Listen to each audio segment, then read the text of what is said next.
හරි. මම දැන් මෙහෙම වැඩසටහන දැන් තමයි ආරම්භ වෙන්නේ. මේකට මම පොඩි නමක් දාලා තියෙනවා. පුතේ සාමාන්‍යයෙන් මේක පැය එකමාරක් යන වැඩසටහනක්. අපි කියන්නේ මොකද්ද? නවක නම්මීකරණ වැඩසටහනක්. පැහැදිලිද? ඒ කියන්නේ ඔයාලා O level කරලා ඇඩ්වාන්ස් ලෙවල් එකකට නෙමෙයි එන්නේ. නේද? මේක O level වගේ නෙමෙයි. ඊට වඩා පොඩ්ඩක් ඇඩ්වාන්ස් නේ නේද? එතකොට මේක තුල ඔයාලා කරන්න ඕන වැඩ O level කරපු වැඩ නෙමෙයි. ඒ කියන්නේ සම්පූර්ණයෙන්ම වෙනස්. ඒකෙහිඳ ඒකට ඔයාලව හසුරවන්න මම මේකේ දාලා තියෙනවා මොකද්ද? හීනයක් වෙනුවට ප්ලෑන් එකක්. පැහැදිලිද? උසස් පෙළ කියන්නේ පුතේ ඔයාලා පෙර පාසල් පටන් ගත්ත දවසේ ඉඳලා දැන් සාමාන්‍ය පෙළ දක්වා ඇවිල්ලා තියෙනවානේ. පැහැදිලිද? එතකොට ඒ ආපු ගමනේ ප්‍රතිඵලය ලැබෙන්නේ උසස් පෙළින්. ඔයාලා ලක්ෂ ගාණක් වියදම් කරලා තියෙන්නේ මේ වෙද්දී. උසස් පෙළටත් එහෙම යනවා. පැහැදිලිද? එතකොට මේ ඔක්කොගේම ප්‍රතිඵලය ලැබෙන්නේ මේ උසස් පෙළදී. එතකොට මේක ඔයාලගේ ජීවිතයේ තීරණාත්මක සම්දිස්ථානයක්. හරිද? එතනදී මට මෙහෙම කතා කරන්න ලැබිච්ච එකත් මම වාග්යක් කොට සලකනවා. පැහැදිලිද? එතකොට ඒකේ ප්ලෑන් එක කියලා දෙන්න තමයි මම මේ අද මේ වැඩසටහන කරන්නේ සහ භූගෝල විද්‍යාව හැඳින්වීම කියන පාඩම අපි ඉවර කරනවා. පැහැදිලිද? එතකොට පාඩමකුත් එක්ක උසස් පෙළ කොහොමද වැඩේ යන්නේ කියන එක මම පැහැදිලි කරන්න යන්නේ. ඊට කලින් මං මාව හඳුන්වලා ඉන්නම්. මෙතන දැන් ගෑලමයි සෙට් එකක්ම නින්නේ නේ. දැන් කොල්ල වෙනවා. කොල්ල ටිකක් පරක් වෙනවා. අවුරුදු පහ වෙලා හැම එන්න පටන් ගන්න අපේ ක්ලාස් වල කොල්ල සාමාන්‍යයෙන් වැඩි. හරිද? ඔයාලා දැන් වීඩියෝ නම් මම බලලා ඇතිනේ. හරිද? අර අපි ඒ ගැන කතා කරමු. මම මුලින්ම මාව හඳුන්වලා දීලා ඉන්නම්. දැන් නමින් ඔයාලා දන්නවා. නේද? ටියුට් එක දීපු ගමන් කියවලා හරි කොහොමද දැනගන්නවනේ. හරිද? කෝසල බණ්ඩාර. හරිද? කැලණිය විශ්වවිද්‍යාලයේ උපාධිධාරියෙක්. හරිද? මේ වෙද්දි කැලණිය විශ්වවිද්‍යාලයේම භූගෝල විද්‍යා ශාස්ත්‍රපති උපාධිය ඉවර කරලා ඉන්නේ තාම ගත්තේ නැහැ. හරිද? ගිය මාසේ තමයි ඒක ඉවර කරේ කම්ප්ලීට් උපාධිය ගන්න තියෙන්නේ. හරිද? ඊට පස්සේ පුතේ මං ටියුෂන් කරන්නම ඕන හින්දා මනෝවිද්‍යා උපදේශනයේ පිළිබඳ ජපුර කැම්පස් එකේ ඩිපාර්ට්මන්ට් හෙඩ්ගේ ඥානදාස පෙරලා කියලා සර් කෙනෙක් එයාගේ හයි ඩිප්ලෝමාව කරලා තියෙනවා මනෝවිද්‍යා උපදේශනයේ පිළිබඳව. පැහැදිලිද? ඕක තමයි මගේ අධ්‍යාපනික සුදුසුකම්. ඔයාලට පුළුවන් මේ මම කියන જાති 100% එකහෙලා පිළිගන්න එපා. හොයන්න. ඔයාලා තාක්ෂණයේ දරුවෝනේ. හරිද? ඔයාලා කියපු සැරින් එක දෙයක් පිළිගන්න එපා. ඇත්තද මේ සර් කියන්නේ සුදුසුකම් තියනවද? ඔයාලට ඕන තරම් හොයන්න ක්‍රම තියෙනවා හොයලා බලන්න. ඊට පස්සේ ටියුෂන් ජීවිතය ගත්තාම පුතේ මම 2014 උසස් පෙළ ලිව්වේ. වයස හදා ගන්න පුළුවන් එතකොට. 2014 ඔයාලා වගේ මේ වගේ පන්ති ගිහිල්ලා උසස් පෙළ ලිව්වේ. ඊට පස්සේ 2016 තමයි කැලණි කැම්පස් එකට ගියේ. හරිද? මම පන්ති පටන් ගන්නවා 2017 අග. දැන් ඔයාලගේ සිලබස් එක තියෙනවානේ. ඔයාලගේ සිලබස් එක අප්ඩේට් වෙලා තියෙන පුතේ 2017. 2017 මැයි තමයි ඔයාලගේ සිලබස් එක අලුත් සිලබස් එක ආවේ. දැන් ඔයාලා ඉගෙන ගන්න එක. හරිද? අන්න එකේ එතන ඉඳලා මම ඉන්ඩිවිජුවල් ක්ලාස් පටන් ගත්තා. හරිද? ඒ කියන්නේ තනියෙන් ගෙවල් වලට ගිහිල්ලා අර කැම්පස් එකේ පොකට් මන් ටික හොයාගන්න. ඔයාලත් කැම්පස් ගියාපුවා මෙහෙම කරනවා. අර මේ පොඩි බෝඩ් ගහලා එහෙම කරන්න පටන් ගත්තා. මම එහෙම අවුරුදු 3ක් 2019 වගේ වෙනකන් 16 ඉඳලා අවුරුදු 3ක් කරා. ඒ අතරතුර මම ළමයි 11කට උගන්වලා තියෙනවා. 11ක් හරිද? 11කට උගන්වලා තියෙනවා. 11ම කැම්පස්. ඒක ඉතින් මගේ දායකත්වයේ 130ක් විතර කියලා මම දන්නවා. ඒකට හේතුව ඒ ළමයි කොහොමත් කැම්පස් යනවා. ඒ කට්ටිය කොහොමද උගන්වන්නේ ගෙවල් වලට ගෙනලා පොඩ්ඩක් සල්ලි තියෙන ෆැමිලි උගන්වලා කොහොමරි වැඩේ කරනවා. පැහැදිලිද? එතකොට මට විශ්වාසයක් ආවා මට මේක කරන්න පුළුවන්. කියන මතය ආවා. මම අන්තිමට තීරණය කළා ඉවරයි මම ගුරුවරයෙක් වෙනවා කියන එක. 2020 කැම්පස් එකෙන් අවුට් වුණා. එතකොට ඔයාලා දන්නවා කොරෝනා. නේද? කොරෝනා කාලේ මට හම්බුණා මේ වරකබල විද්‍යාපකාශ විද්‍යායතනය කියන එකේ පත්වීම.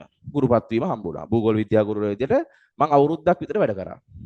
මට මේ වැඩේ සෙට් වෙන්නේ නැහැ. ඊට පස්සේ කොරෝනාවනේ. හරිද? කොරෝනා එද්දි මම ඔන්න 20යි 23 උසස් පෙළ ලියපු ළමයිට ඔන්ලයින් ක්ලාස් එකක් පටන් ගත්තා. ළමයි හිටියා පුතේ සාමාන්‍යයෙන් අන්තිම වෙද්දි 24ක් එකතු වෙලා හිටියා. මාස 8ක් විතර කරේ. පන්තිය 24න් ළමයි 16ක් කැම්පස්. මට හොඳටම තාවුරු වුණා හරි මට මේ වැඩේ කරන්න පුළුවන්. හරිද? ඊට පස්සේ 20යි 24 ඔන්ලයින් ක්ලාස් එක පටන් ගත්තා.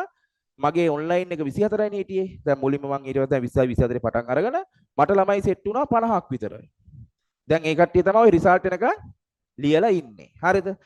ෆිසිකල් ක්ලාස් පටන් ගත්තේ පුතේ 2025. මෙහේ. පැහැදිලිද? පළවෙනි දවසේ එක ළමෙක්වත් නැහැ. දෙවෙනි දවසෙත් නැහැ. තුන්වෙනි දවසේ ළමයි 3යි. හරිද? දැන් මේ පටන් ගද්දිම මෙහෙම ඉන්නවා කියන්නේ ඉතින් අතිශය සාර්ථකයි. හරිද? තුන්වෙනි දවසේ ළමයි 3යි. ඕක කොහොම උගන්නලම පුතේ මේ වෙද්දි දැන් අද හවස තියෙනවා ළමයි 50කට අධික සංඛ්‍යාවක් 25 ඉන්නවා. උගන්නලම තමයි. ලොකුවට සල්ලිත් නැහැ පෝස්ටර් ගන්න. දැන් තමයි පෝස්ටර් එකේම ගහගෙන යන්නේ. පැහැදිලිද? උගන්නලම ළමයි කටින් අද කෑගල්ලේ ඕනම ඉස්කෝලේක හොයලා බලන්න. ඔයාලත් කෑගල්ල ඉස්කෝලේ කෑගල්ල මාවනල්ල ප්‍රමුඛ කරන ඔය අපිට තියෙන ඉස්කෝලවල ළමයි දෙතුන් දෙනයි අපේ 25 ඉන්නේ. එක ඉස්කෝලෙන් දෙන්නයි තුන් දෙනයි. හැබැයි වැඩිම ලකුණු ඒ ළමයි. හරිද? බය නැතුව මම කියනවා. පැහැදිලිද? ඊට පස්සේ ඉතින් 20යි 26 පටන් ගත්තා. අද කියන්න දෙයක් නැහැ. කෑගල්ලේ වැඩිම ළමයි ඉන්න භූගෝල විද්‍යා පන්තිය හදලා තියෙනවා. ඔයාලට ඇවිල්ලා බලන්න පුළුවන්. සෙනසුරාදා හවස යන්නේ. පැහැදිලිද? දෙවෙනි ගෲප් එකකුත් පටන් ගත්තා. දැන් ඒකෙත් ළමයි 30 ගානකට වැඩි වෙලා තියෙනවා. දැන් මම කොහමද ළමයි 100 ගානක් විතර ඉන්නවා. කෑගල්ලේ වැඩිම ළමයි ඉන්නවා. ඒ වගේම මාවනැල්ලේ රඹුක්කන මාවනැල්ල නුවර පන්ති කරනවා. ඒ හැම එකේම අපිට ළමයි හදාගන්න වැඩිපුරම හදාගෙන යන්න පුළුවන් වුණා. ඒ උගන්නලම. පැහැදිලිද? ළමයිගේ විශ්වාසය මත. මොකද ඔයාලව රවට්ටන්න බෑ දැන්. ඔයාලා හොයනවා මම දන්නවා තව පන්තියක් තිබ්බොත් තව පන්තියකටත් ගිහින් බලනවා. පැහැදිලිද? ඔයාලා සෙට් වෙන පන්තියනේ දැන් මේ ඉසර්ජන් එකේ කට්ටියව රවට්ටන්න බෑ. පැහැදිලිද? එතකොට ඔයාලම තමයි පන්ති හොයන්නේ. පැහැදිලිද? ඒකින්ද ඔයාලට දැන් මම හිතනවා ඔයාලට මගේ පන්ති ගැන කිසි ප්‍රශ්නයක් නැහැ, සුදුසුකම් ගැන ප්‍රශ්නයක් නැහැ. පැහැදිලිද? සියලු වැඩපිළිවෙල හදලා තියෙන්නේ ටියුට්. හරිද? ටියුට් අංග සම්පූර්ණයි, රිවිෂන් ටියුට් අංග සම්පූර්ණයි, පේපර් අංග සම්පූර්ණයි, සියලු වැඩපිළිවෙල කම්ප්ලීට්. පැහැදිලිද? ඒකින්ද ඔයාලට කිසිම ඩවුට් එකක් නැහැ. මගදී නතර වෙයි, ටියුට් දෙන්නේ නැති වෙයි. හරිද? ඒ ප්‍රශ්න මොකුත් නැහැ. වැඩේ කරගෙන යන්න පුළුවන් ඔන්ලයින් ළමයිටත් එක්ක. හරිද? හරි. එතකොට ඔන්න මං ගැන මං හැදින්නෙව්වා. පැහැදිලිද? මම කිව්වනේ මෙතන මම පැය එකමාරක් විතර ගන්නවා. මොකේදද? මේ A level කියන එක ඔයාලට හඳුන්වන්න. ඒක හරියට වැටුනොත් අද ඔයාලගේ මේ අදාපු ඔයාලා මේ කැප කරපු පැය 3-4 ඔයාලගේ ජීවිතේ වැදගත්ම පැය 2-3-4 කරන්න මං බලාපොරොත්තු වෙනවා. ඒක ඔයාලා අන්තිමට තීරණය කරන්න. පැහැදිලිද? හරි. එතකොට අපි ඉන්නේ පුතේ උසස් පෙළ ගැන අපි මේ කතා කර ඉන්නේ. මම මෙතනදී තාම මං ඔයාලව භූගෝල විද්‍යාව කියන කොටසට අයත් අරන් ගන්නේ නැහැ. පැහැදිලිද? ඔයාලා භූගෝල විද්‍යාව කරන ළමයි එහෙම කියලා මම හිතාගෙන කරන්නේ නැහැ. පැහැදිලිද? මෙතනදී මම පොදුවේ ඔයාලට විෂය ධාරාවන් ගැන කියලා දෙනවා. පැහැදිලිද? හරිද? දැන් මෙතන භූගෝල විද්‍යාව කරන ළමයෙකුට පුළුවන් නම් ડોක්ටර් කෙනෙක් වෙන්න. ඒක හොඳයිනේ නේද? හරිද? ඒකින්ද මම පොදුවේ විෂය ධාරාවන් ගැන කියලා දෙනවා පුතේ. හරිද? පොදුවේ විෂය ධාරාවන් ගැන කියලා දෙනවා. මෙතනදී අර මං උපාධිගත ඒවාම සනාථ කරන්න මේ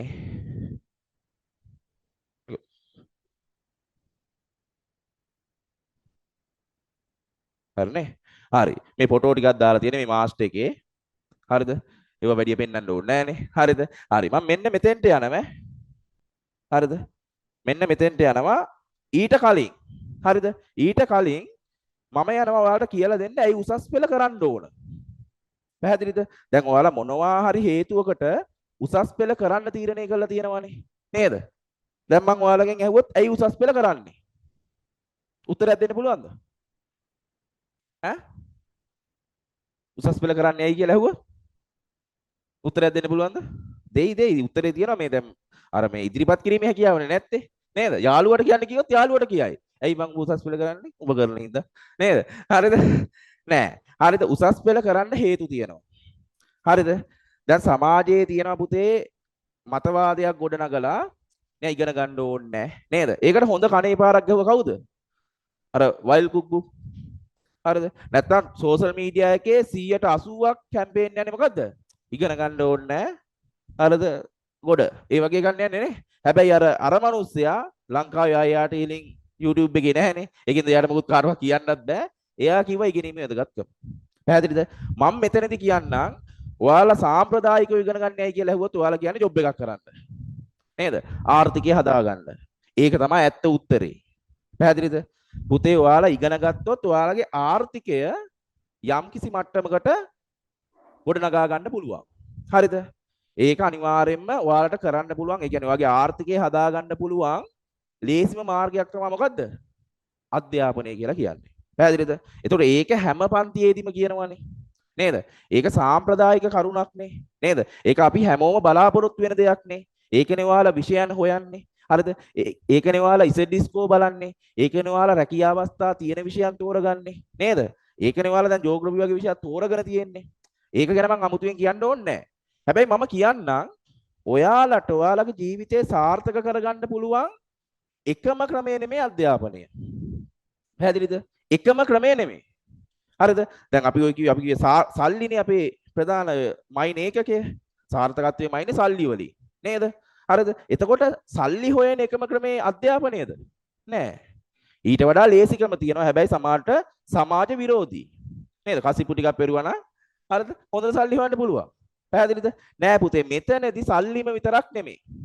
හරිද? ඔයාලා බලන්න ඕන අපිට සල්ලිත් ඕන, අපිට සමාජ ගෞරවෙත් ඕන. අපිට පුතේ ඊට පස්සේ මේක කරලා සාර්ථක වෙච්ච පර්සන්ටේජ් එක බලන්න ඕන. පැහැදිලිද? හරිද? දැන් ඔයාලා හිතන්න ඔයාලට මෙතන කාටට සින්දු කියන්න පුළුවන් හොඳට. පැහැදිලිද? කී දෙනෙක් ඔය සිගින් ස්ටාර් තරඟ වලට එනවද? සින්දු කියනවා ස්ටාර් තරඟ තියෙන්නේ හිරු ස්ටාර් කියයි, වොයිස් කියයි නේද? ලක්ෂ ගාණක් එනවා. ඒ කට්ටියම කියනවා. හැබැයි ඒකෙන් සාර්ථක වෙන්නේ කීයද? අතේ ඇඟිලි ගන්නවත් නැහැ. නේද? පොඩි පර්සන්ටේජ් එකක් සාර්ථක වෙන්නේ. පැහැදිලිද? හැබැයි ඉගෙන ගත්තොත් අධ්‍යාපනය හරියට කළොත් ඒකෙන් 80ක් විතර පුතේ සාර්ථක වෙනවා. සාර්ථක වෙනවා කියන්නේ අර ධම්මික පෙරළ වගේ මේ ඉඩම් අරගෙන එහෙම ගෙවල් හදාන කෝටි ගණන්වත් ගන්න නෙමෙයි. ලංකාව තුල සාමාන්‍ය වාහනයක් පැදගෙන හරිද? සාමාන්‍ය විදිහට ගෙයක් හදාගෙන ජීවත් වෙන්න පුළුවන් ගානට 80ක් විතර සාර්ථක වෙනවා. පැහැදිලිද? එතකොට ඔයාලා හරි තීරණේ අරන් තියෙනවා. මොකද ඔයාලට තියෙන අවදානම අඩුයි. අධ්‍යාපනය කියන එක හරියට කරගත්තොත් ඔයාලා සාර්ථක වෙන්න තියෙන සම්භාවිතාව වැඩි. පැහැදිලිද? එතකොට ආර්ථික වශයෙන් මේ බලපෑම තියෙනවා. ඔයාලා අනිවාර්යෙන් මේක කළ යුතුයි. හරිද? මම කියනවා මෙතන ඔයාලට හිතෙන්නේ නැති පැත්තක් සමාජ වශයෙන් මට ලැබුණේ. පැහැදිලිද? මම දන්නවා දැන් මෙතන නෑනේ පුතේ මහා පොහොසත් ළමයිගේ අම්මලා තාත්තලා. ඒ කියන්නේ ඔයාලට කෝටියක් විතර පොතේ දාලා හරිද? ඊට පස්සේ අම්මලා තාත්තලාත් කෝටි දෙක තුනක් පොතේ දාගෙන පරම්පරා ගානකට හම්බ කරලා ඉන්න අම්මලා තාත්තලා ඉන්නවද? එහෙම නෑනේ. අපි දන්නවා සාමාන්‍යයෙන් දුප්පත් මධ්‍යපාන්තික ළමයි ඉන්නේ. මමත් ඇතුළුව. පැහැදිලිද?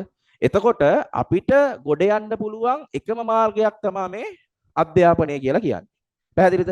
එතකොට ඒකෙදී අපිට අර සල්ලි වගේම අපිට ලැබෙන්නේ නැති විශේෂ ಜಾති ටිකක් ලැබෙනවා.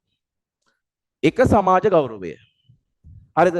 අපිට සාමාන්‍ය සමාජ ගෞරවය ලැබෙන්නේ නැහනේ. සල්ලි එහෙම නැත්තම් නේද? හැබැයි අධ්‍යාපනය කියන්නේ ඔයාලට සමාජ ගෞරවය ලැබෙන දෙයක්. පැහැදිලිද? ඒක හරියට කරන්න. හරිද? සමාජ ගෞරවයට කලින් මම කියන්නම් පළවෙනි දේ ඔයාලගේ බලාපොරොත්තු වෙවොත් ඔයාලා කියන්නේ ප්‍රස්තාවක් කරලා හොඳ ඉඩමක් කඩමක් අරන් ගෙයක් හදලා වාහනයක් අරගෙන අම්මට තාත්තට සලකන්න තිබ්බොත් ඇති. නේද? ඒ වගේ පොඩි බලාපොරොත්තු ටිකන්නේ අපේ වගේ රටවල් වල තියෙන ළමයිගේ. අපි කියන්නේ තුන්වන ලෝකයේ ළමයිගේ හීන පොඩි. රටවල් වල ළමයිගේ සංවර්ධනය වෙමින් පවතින. හැබැයි ඕක ඇමරිකාවේ ළමෙක්ගෙන් ඇහුවොත් ඌ කියන්නේ අඟහරු වල පදිංචියට යන්න ඕන. පැහැදිලිද? අපි ඉන්න වටපිටාවත් එක්ක අපි පොඩි වෙලා තියෙන්නේ. දැන් මගේ බලාපොරොත්තුත් පුතේ ඔයාලගේ වගේමයි. ගියක් හදාගෙන කසාදයක් බැදලා හරිද? නේද? එතකොට අන්නේ කියන බලාපොරොත්තු ටික අපිට අධ්‍යාපනයෙන් ඉෂ්ට කරන්න පුළුවන්. පළවෙනි දේ ඔයාලගේ අම්මයි තාත්තයි පුතේ සතුටු වෙන එකට සතුටු වෙන වැඩිපුරම එකම අවස්ථාව මොකද්ද? ඔයාලා ගන්න මේ උසස් පෙළ ප්‍රතිඵලය. සාමාන්‍ය පෙළ ප්‍රතිඵලයේදී සතුටක් හම්බ වෙනවා. හැබැයි ඊට වඩා 100,000 ගුණයක වැඩි උසස් පෙළ සමත් වෙලා කැම්පස් ගියා කියන එකට ලැබෙන සතුට. එයාලා ඒක පෙන්වන්නේ නැහැ ඔයාලට. ඒක පෙන්වන ඔයාලට පේනවා නෑ අයොත් එක්ක ගමේ කට්ටියත් එක්ක එයාලගේ යාළුවොත් එක්ක කියන්නේ කොහොමද? අපේ කෙල්ල අර කැම්පස් එකේ. අපේ කොල්ලා මේ කැම්පස් එකේ. එහෙනම් ආඩම්බරෙන් කියන්නේ. පැහැදිලිද? එතකොට එයාලට ඔයාලා ගැන බයක් නැහැ. පැහැදිලිද? එතකොට ඒ දෙන්න අවසාන වතාවට එකම ලෙවල් එකට සතුටු වෙන්නේ ඔය උසස් පෙළ ප්‍රතිඵලයෙන්. පැහැදිලිද? අවසාන වතාවට එකම ලෙවල් එකට සතුටු වෙන්නේ උසස් පෙළ ප්‍රතිඵලයෙන්. ඒ වචනේ සෑහෙන තේරුම් තියෙනවා. ඒ කියන්නේ අන්තිම පාරට සතුටු වෙන්නේ එකම ලෙවල් එකට ඔය දෙන්න උසස් පෙළින්. ඇයි ඒ? එතන ඉඳලා දෙන්නම ලෙවල් 2කට සතුටු වෙන්නේ. පැහැදිලිද? හිතහලකෝ දැන් එතන ඉඳලා විශේෂ අවස්ථා දැන් උසස් පෙළින් පස්සේ කැම්පස් ගිහිලා කොන්වොකේෂන් එක. හරිද? එතකොට එදාට ඔන්න අම්මට ඕන රතු සාරියක් තාත්තට ඕන අම්ම වෙන පාටක් අඳින්න. ඔය වගේ මතවාද තියෙනවා. පැහැදිලිද? ඊට පස්සේ හිතන්නකෝ ඔයාලා ගෙයක් හදනවා. සල්ලි දැන් තියෙනවනේ උපාධියක් එහෙම අර අම්මට ඕන තට්ටු දෙකේ ගෙයක් තාත්තට ඕන තටි තට්ටුවක්. උඹලා කොහොම හරි වාහනයක් ගන්නවා. අම්මට ඕන ජීප් එක තාත්තට ඕන කාර් එකක්. හරිද? කොහෙන් හරි අමාරුවෙන් කොල්ලෙක් හරි දැන් මෙතන කොල්ලෙක්නේ. කොල්ලෙක් හොයාගෙන කසාද බඳින්න එනවා. අම්මට ඕන සුදු කොල්ලේ තාත්තට ඕන කළු කොල්ලේ. එතන ඉඳලා සතුටු වෙන්නේ ලෙවල් 2කට. පැහැදිලිද? හරිද? එතකොට උපරිම සතුටක් දෙන්න ඕන නම් පුතේ ඔයාලට මේ මාස තියෙන උසස් පෙළට තව මාස 28ක් ඔයාලට ඒ 28 තුල කැපවීමක් කරන්න ඔයාලගේ ජීවිතේ අර අම්මලා තාත්තලා කරපු જાති වලට ණය ගෙවන්න බෑ. හැබැයි ඒ කට්ටියන්ට පොඩ්ඩක් හරි ඒ කට්ටිය සතුටින් මැරෙන්න ඒක ඇති. පැහැදිලිද? ඔන්න දැම්මම හිතට තියාගන්න ඒක. හරිද? ඒක ඔන්න ලැබෙන එක ප්‍රතිලාභයක්. ඊළඟ එක ඔයාලා මේක හරියට කරොත් ඔයාලගේ ජීවිතේ හරිද? ඔයාලගේ ජීවිතේ සහ ඔයාලගේ පසු පරම්පරාවල ජීවිත අඩි ගානකින් ඉස්සෙනවා. පැහැදිලිද? ඔයාට පුළුවන් හරිද? ඔයාගේ පරම්පරාවේ කතාව වෙනස් කරන්න. පැහැදිලිද? ඔයා හරියට මේක කළොත් දැන් අපිට පුතේ ඉස්කෝලේ යන කාලේ දැන් තියෙන ගැටලු ටිකක් තියෙනවනේ අපිට. දැන් මෙතන කවුරුත් මේ හොඳ V8 එකකින් වගේ ඇවිල්ලා බැස්සේ නෑනේ. නේද? එහෙම ආවේ නෑනේ. ඒ කියන්නේ අපි ඉන්නේ මේ සමාජ කටුකත්වයත් එක්ක. අපිට තියෙනවා කට්ටක් කන්න. පැහැදිලිද? ඒ කට්ට කන අවසාන කෙනා ඔයාගේ පරම්පරාවේ ඔයා කරන්න පුළුවන්. පැහැදිලිද? ඒක ඔයාලගේ අම්මටයි තාත්තටයි කරන්න බැරි වුණා. ඒ කට්ටියන්ට දොස් කියනවද අපි? නෑ. ඒ කට්ටියන්ට පුළුවන් අයුරින් මේ දැන් ඔයාලට ඔය කරන්නේ බස් එකට එන්න සල්ලි දීලා, ඇඳුම් ගන්න සල්ලි දීලා, පන්ති ඵලයන් කියලා පුළුවන් අයුරින් සපෝට් කරනවා. මොකටද? ඔයාලට ඒ ගේම ගස්සන්න. පැහැදිලිද? එතකොට ඔයාලට පුළුවන් මේකේ පුතේ ප්‍රතිඵලේ මේ කතා කරන මට නෙමෙයි. ඔයාලා මට මාස 28ක් සල්ලි දෙයි පන්ති ගාස්තු. පැහැදිලිද? එතනින් එහාට මුල මාව ඉන්නවද මලාද කියලා බලනවද එතනින් පස්සේ? නෑ. ඔයාලගේ අම්මලා තාත්තලා ඔයාලගේ ওই ප්‍රතිඵලය ලැබලා කැම්පස් එකේ ඩිග්‍රී අරගෙන ජොබ් එකක් කරලා ඔයාලගෙන් කණ්ඩ ඉඳීද? අවුරුදු 5ක් ඉඳී. මොකද අවුරුදු 200ක් විතර ජීවත් වෙන්නේ නැහනේ මිනිස්සේ. නේද? එතකොට මේකේ ප්‍රතිඵලය තියෙන්නේ කාටද? ඔයාට. ඔයාගේ ජීවිතයේ ඉස්සරහා මේ ප්‍රතිඵලය මත තීරණය වෙනවා. උසස් පෙළ මත. ඔයා පදින්නේ මොන වාහනේද? තීරණය වෙනවා.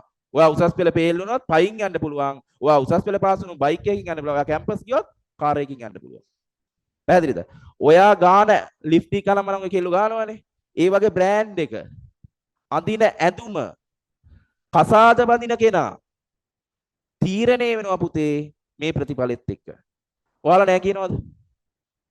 අනිවාර්යයෙන් ඔයාගේ කසාද ජීවිතේ තීරණය වෙනවා මේ ප්‍රතිඵලෙත් එක්ක. පැහැදිලිද? ඩිග්‍රියක් එක්ක කරමාලයක් එක්ක උපාධි ෆොටෝ එකක් එක්ක අර මොනවා හරි අරන් යනවනේ ඉතින් කෙල්ලෝ නේද? ඩවුරිය කියලා. ඒ අරන් යද්දි මේ ෆොටෝ එකක් තියෙනවා නම් නැන්දම සැලෙන්ඩර්. හරිද? නැත්තම් පුතේ වලට දසවද දෙනව. ඒක තමයි හැටි. හැබැයි ඉගෙනගෙන ගියොත් කෙල්ලේ අර කෝටි ගාණක් දෑවැද්දක් අරන් ගියාට වඩා ඒක වටිනවා. ඇයි ඒ? මේකිට මොකුත් කියලා බෑ. හරිද? ඉගෙනගෙන තියෙන දැන් එතකොට ලෙවල් 2 කියලා දන්නවනේ. එතකොට වැඩි කියන්න දෙන්නේ නැහැ. ඒ වගේ සමාජ ගෞරවයන් තියෙනවා. පුතේ ඊට පස්සේ يعني ඔයාලගේ ජීවිතේ ලෙවල් 1 ඊට පස්සේ ඔයාලගෙන් පස්සේන ඔයාලගේ ළමයිගේ ජීවිතේ ඔයාලා පටන් ගත්තට වඩා ලෙවල් 1 උඩින් පටන් ගන්නව. උන් යයි කාර් එකකින් ඉස්කෝලේකට. උන් පන්තියයි කාර් එකකින්. පැහැදිලිද? පරම්පරා ගානක් වෙනස් කරන්න පුළුවන්. මේ අද ඔයාලා මේ අද ගත්ත තීරණේ හරි නිකන් ගිහින් බලන්න ඕන. නේද? මම කිව්වේ නිකන් හරි එන්න කියලානේ. නිකන් හරි ගිහින් බලන්න ඕන කියන ගත්ත තීරණේ ඒක ඵලදායී කරන්න. හරි. එතකොට ඔන්න ඔය වගේ ප්‍රතිලාභ ටිකක් තියෙනවා. ඊට පස්සේ සමාජයෙන් හම්බෙන ගෞරවය. හරිද? ආර්ට් කොමර්ස් ටෙක්ද සයන්ස් කියලා නෑ ඩිග්‍රියක් නම් ඔයාලට ඔයාලගේ පවුලේ ඇතුලින් තියෙන ගෞරවයක්. පැහැදිලිද? ඔයාලට පවුල දැන් ඔයාලා නිකන් ඉන්නේ ඔයාලා දැන් සාමාන්‍ය පෙළ ළමයිනේ. ඔයාලා හිතන්නේ ඔයාලගේ පවුල වල ඇති කැම්පස් ගියපු අයියලා අක්කලා. අවුරුද්දට එහෙම එනවා කියද්දි කොහොමද? පොඩි විශේෂ සැලකිල්ලක් තියෙනව නේද ඔයාලගේ අම්මලා? දැන් සාමාන්‍යයෙන් අයියෙක් අක්කෙක් එනවට වඩා කැම්පස් ගියපු එකෙක් එද්දි පොඩක් ඔයාලගෙත් වෙනම භක්තියක් තියෙනව නේද? වෙනම සීන් එකක් එනවා. බස් එකකට නැගලා බලන්න නිකන් කැම්පස් ටී-ෂර්ට් එකක් අරගෙන කොල්ලෙක් කෙල්ලේ. ලොකු බෑග් එකක් එල්ලගෙන. ඒ ගෞරවය තවමත් තියෙනවා. පැහැදිලිද? ඒක ගන්න පුළුවන්. පැහැදිලිද? එතකොට ඔය වගේ ආර්ථික සමාජීය වශයෙන් ගෞරවයක් ගන්න පුළුවන්. පැහැදිලිද?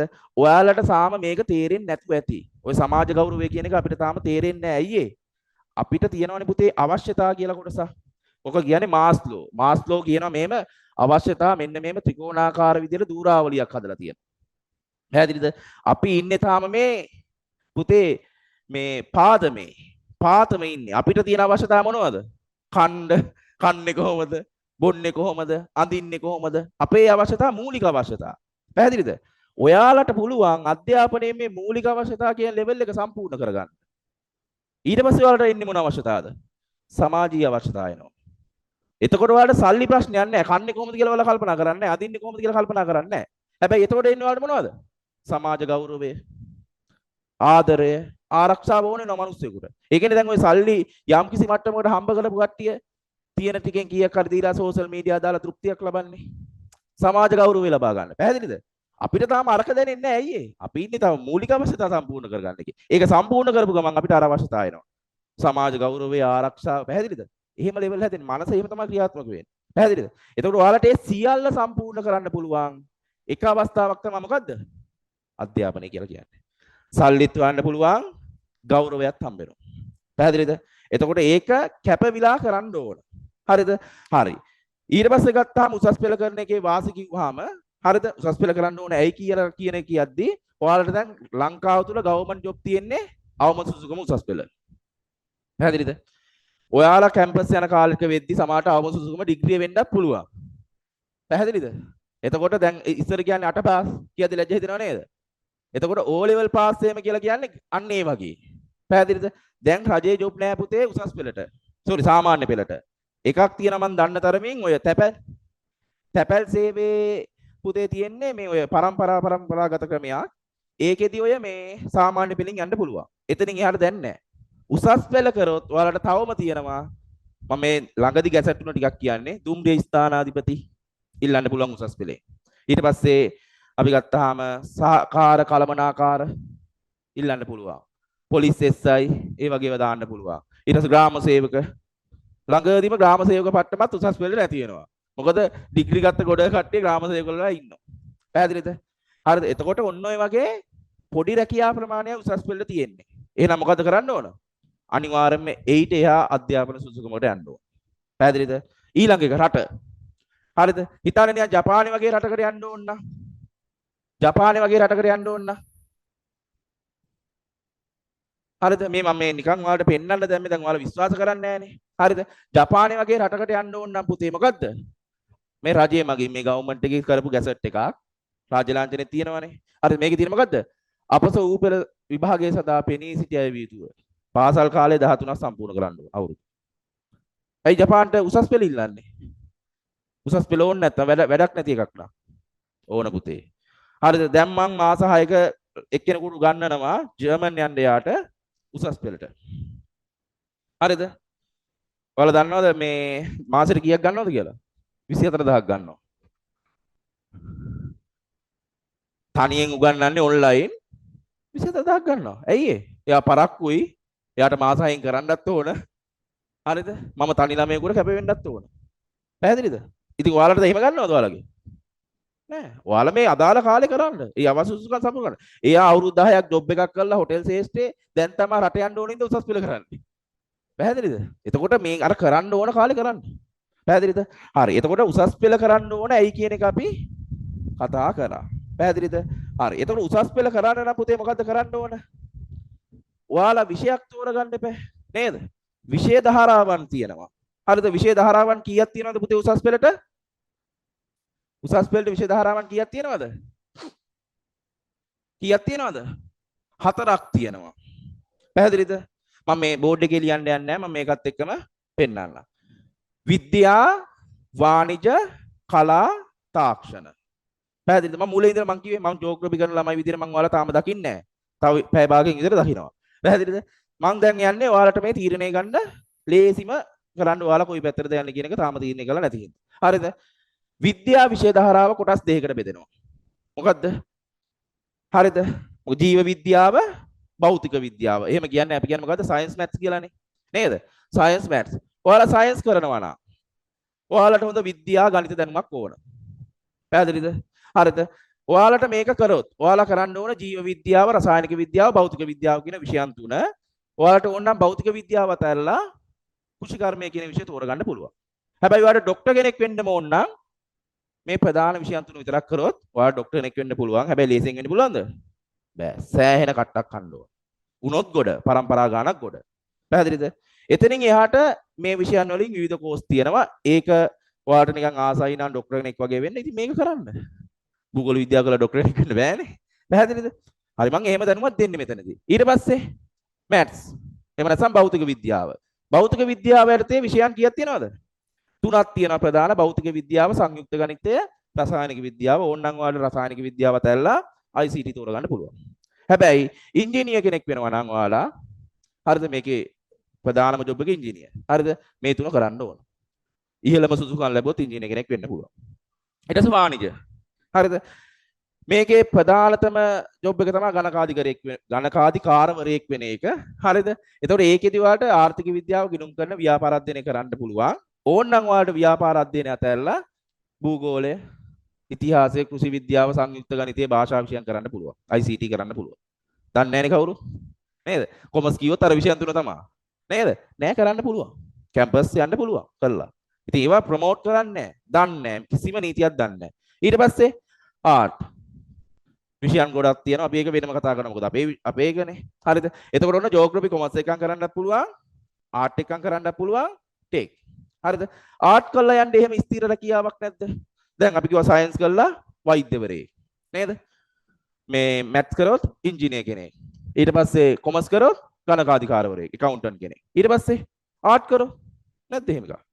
ඒ නීතිඥයෙක් අසීමිතව හම්බ කරන්න පුළුවන් ඈ. තියෙනවා. ඉතින් ඒක හොඳට පාස් වෙන්න ඕන. කෑගල්ලෙන් 25 30ක් ගන්නෙ. ඉතින් ඔයාලා මේ මෙතන මේ මුලින්ම ආපු කට්ටියන්ට ඒක කරන්න පුළුවන්. පැහැදිලිද? ඒක කරන විදිය කියලා දෙන්න. ඒක කරන විදිය කියලා දෙන්න සහ ඔයාලගේ ඉලක්ක වෙනස් වෙනවා. දැන් අද මේ ප්‍රෝග්‍රෑම් එකෙන් පස්සේ ඔයාලා දැන් ටාගට් කරන් ඇති. ඒ ටාගට් වෙනස් කරනවා. පැහැදිලිද? එතකොට ඔයාලා ඒක අන්තිමට මට කියයි. හරිද? හරි. ඊට පස්සේ ආර්ට් විෂයන් ගැන වෙනම කතා කරන්න එනවා. පැහැදිලිද? ඊට පස්සේ ටෙක් තියෙනවා. ටෙක් කොටස් දෙකකට බෙදෙනවා. තාක්ෂණ විෂය ධාරාව කොටස් දෙකයි. ඉංජිනේරු තාක්ෂණ විද්‍යාව සහ ජෛව පද්ධති තාක්ෂණ විද්‍යාව. පැහැදිලිද? ඒ දෙකත් එක්කම තාක්ෂණය සඳහා විද්‍යාව කියන විෂය කරන්න ඕනේ. පැහැදිලිද? ඔයා ඉංජිනේරු තාක්ෂණ විද්‍යාව කරොත් තාක්ෂණය සඳහා විද්‍යාව කියන එක කරන්නම ඕන. ජෛව පද්ධති කරත් තාක්ෂණය සඳහා විද්‍යාව කරන්න ඕන. ඒ අතරින් ඊට පස්සේ ඔයාට විෂයන් දෙකයිනේ එතකොට. ඒකෙන් ආර්ට් විෂයන් වලින් තෝරගන්න ඕන භූගෝල විද්‍යාව, ඇග්‍රි, ටෙක්, මීඩියා වගේ විෂයන් තියෙනවා. තෝරගෙන කරන්න පුළුවන්. හරිනේ. ඔන්න විෂය ධාරාවන් පිළිබඳ දැනුම දුන්නා. මගේ යුතුයකම මම මේ මුල ඉඳලා කරන්නේ ඈ. නිකන් ડોක්ටර් කෙනෙක් වෙන්න කෙනෙක් ආයේ මම ආර්ට් වලට ගෙන්නන්න ඕනේ නෑනේ. නේද? ටෙක් වලට ගෙන්නන්න ඕනේ නෑනේ. එහෙම හිණ තියනවා නම් කරන්න පුළුවන් ශක්තියක් තියනවා නම් කරන්න. ප්‍රශ්නයක් නෑ. හරිද? හරි. පැහැදිලිනේ විෂය ධාරාවන් ගැන. නේද? හරි. දැන් අපි මෙතන මේ ආර්ට් ගැන හිස් තිබ්බනේ. අපි යන් ආර්ට් වලට. ඔන්න මේක හරියට අහගන්න. දැන් මම කියනවා කොහොමද උසස් පෙළ කරන්නේ? ඒක වෙනස් විදිහකට කියලා දෙන්නේ. හරිද? මේක හරියට තේරුම් ගත්තොත් ඔයාලා මම දන්නවා හරියට තමන්ගේ වැඩේ කරයි. පැහැදිලිද? මම උසස් පෙළ කියලා හඳුන්වන්නේ පුතේ මම දකින උසස් පෙළ හරිද? මම දකින උසස් පෙළ හරිද? මෙන්න මේ වගේ එකක්.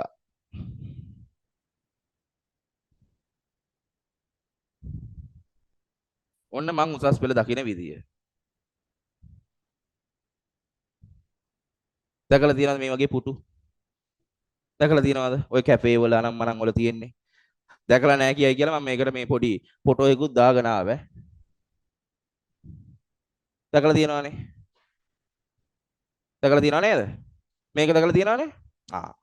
දැන් ඔයාලා A level කරා කියලා කියන්නේ මේ පුටුව හදන්න ලයිසන් එකක් ගත්තා.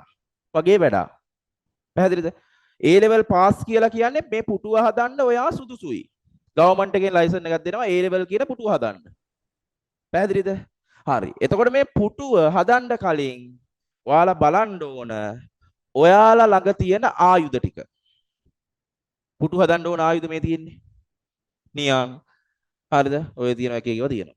පැහැදිලිද? එතකොට අපි මෙතනදී කියන්නේ මොකද්ද? ඔයාලා උසස් පෙළ කරන්න කලින් විෂයන් තෝරගන්න කලින් පුතේ මොකද කරන්න ඕන? ඔයාගේ ළඟ තියෙන දක්ෂතා ටික ගැන ඔයාට මිනුමක් තියෙන්න ඕන. පැහැදිලිද? හරිද? ඔයාට හිතෙනවා නම් ડોක්ටර් කෙනෙක් වෙන්නම ඕන.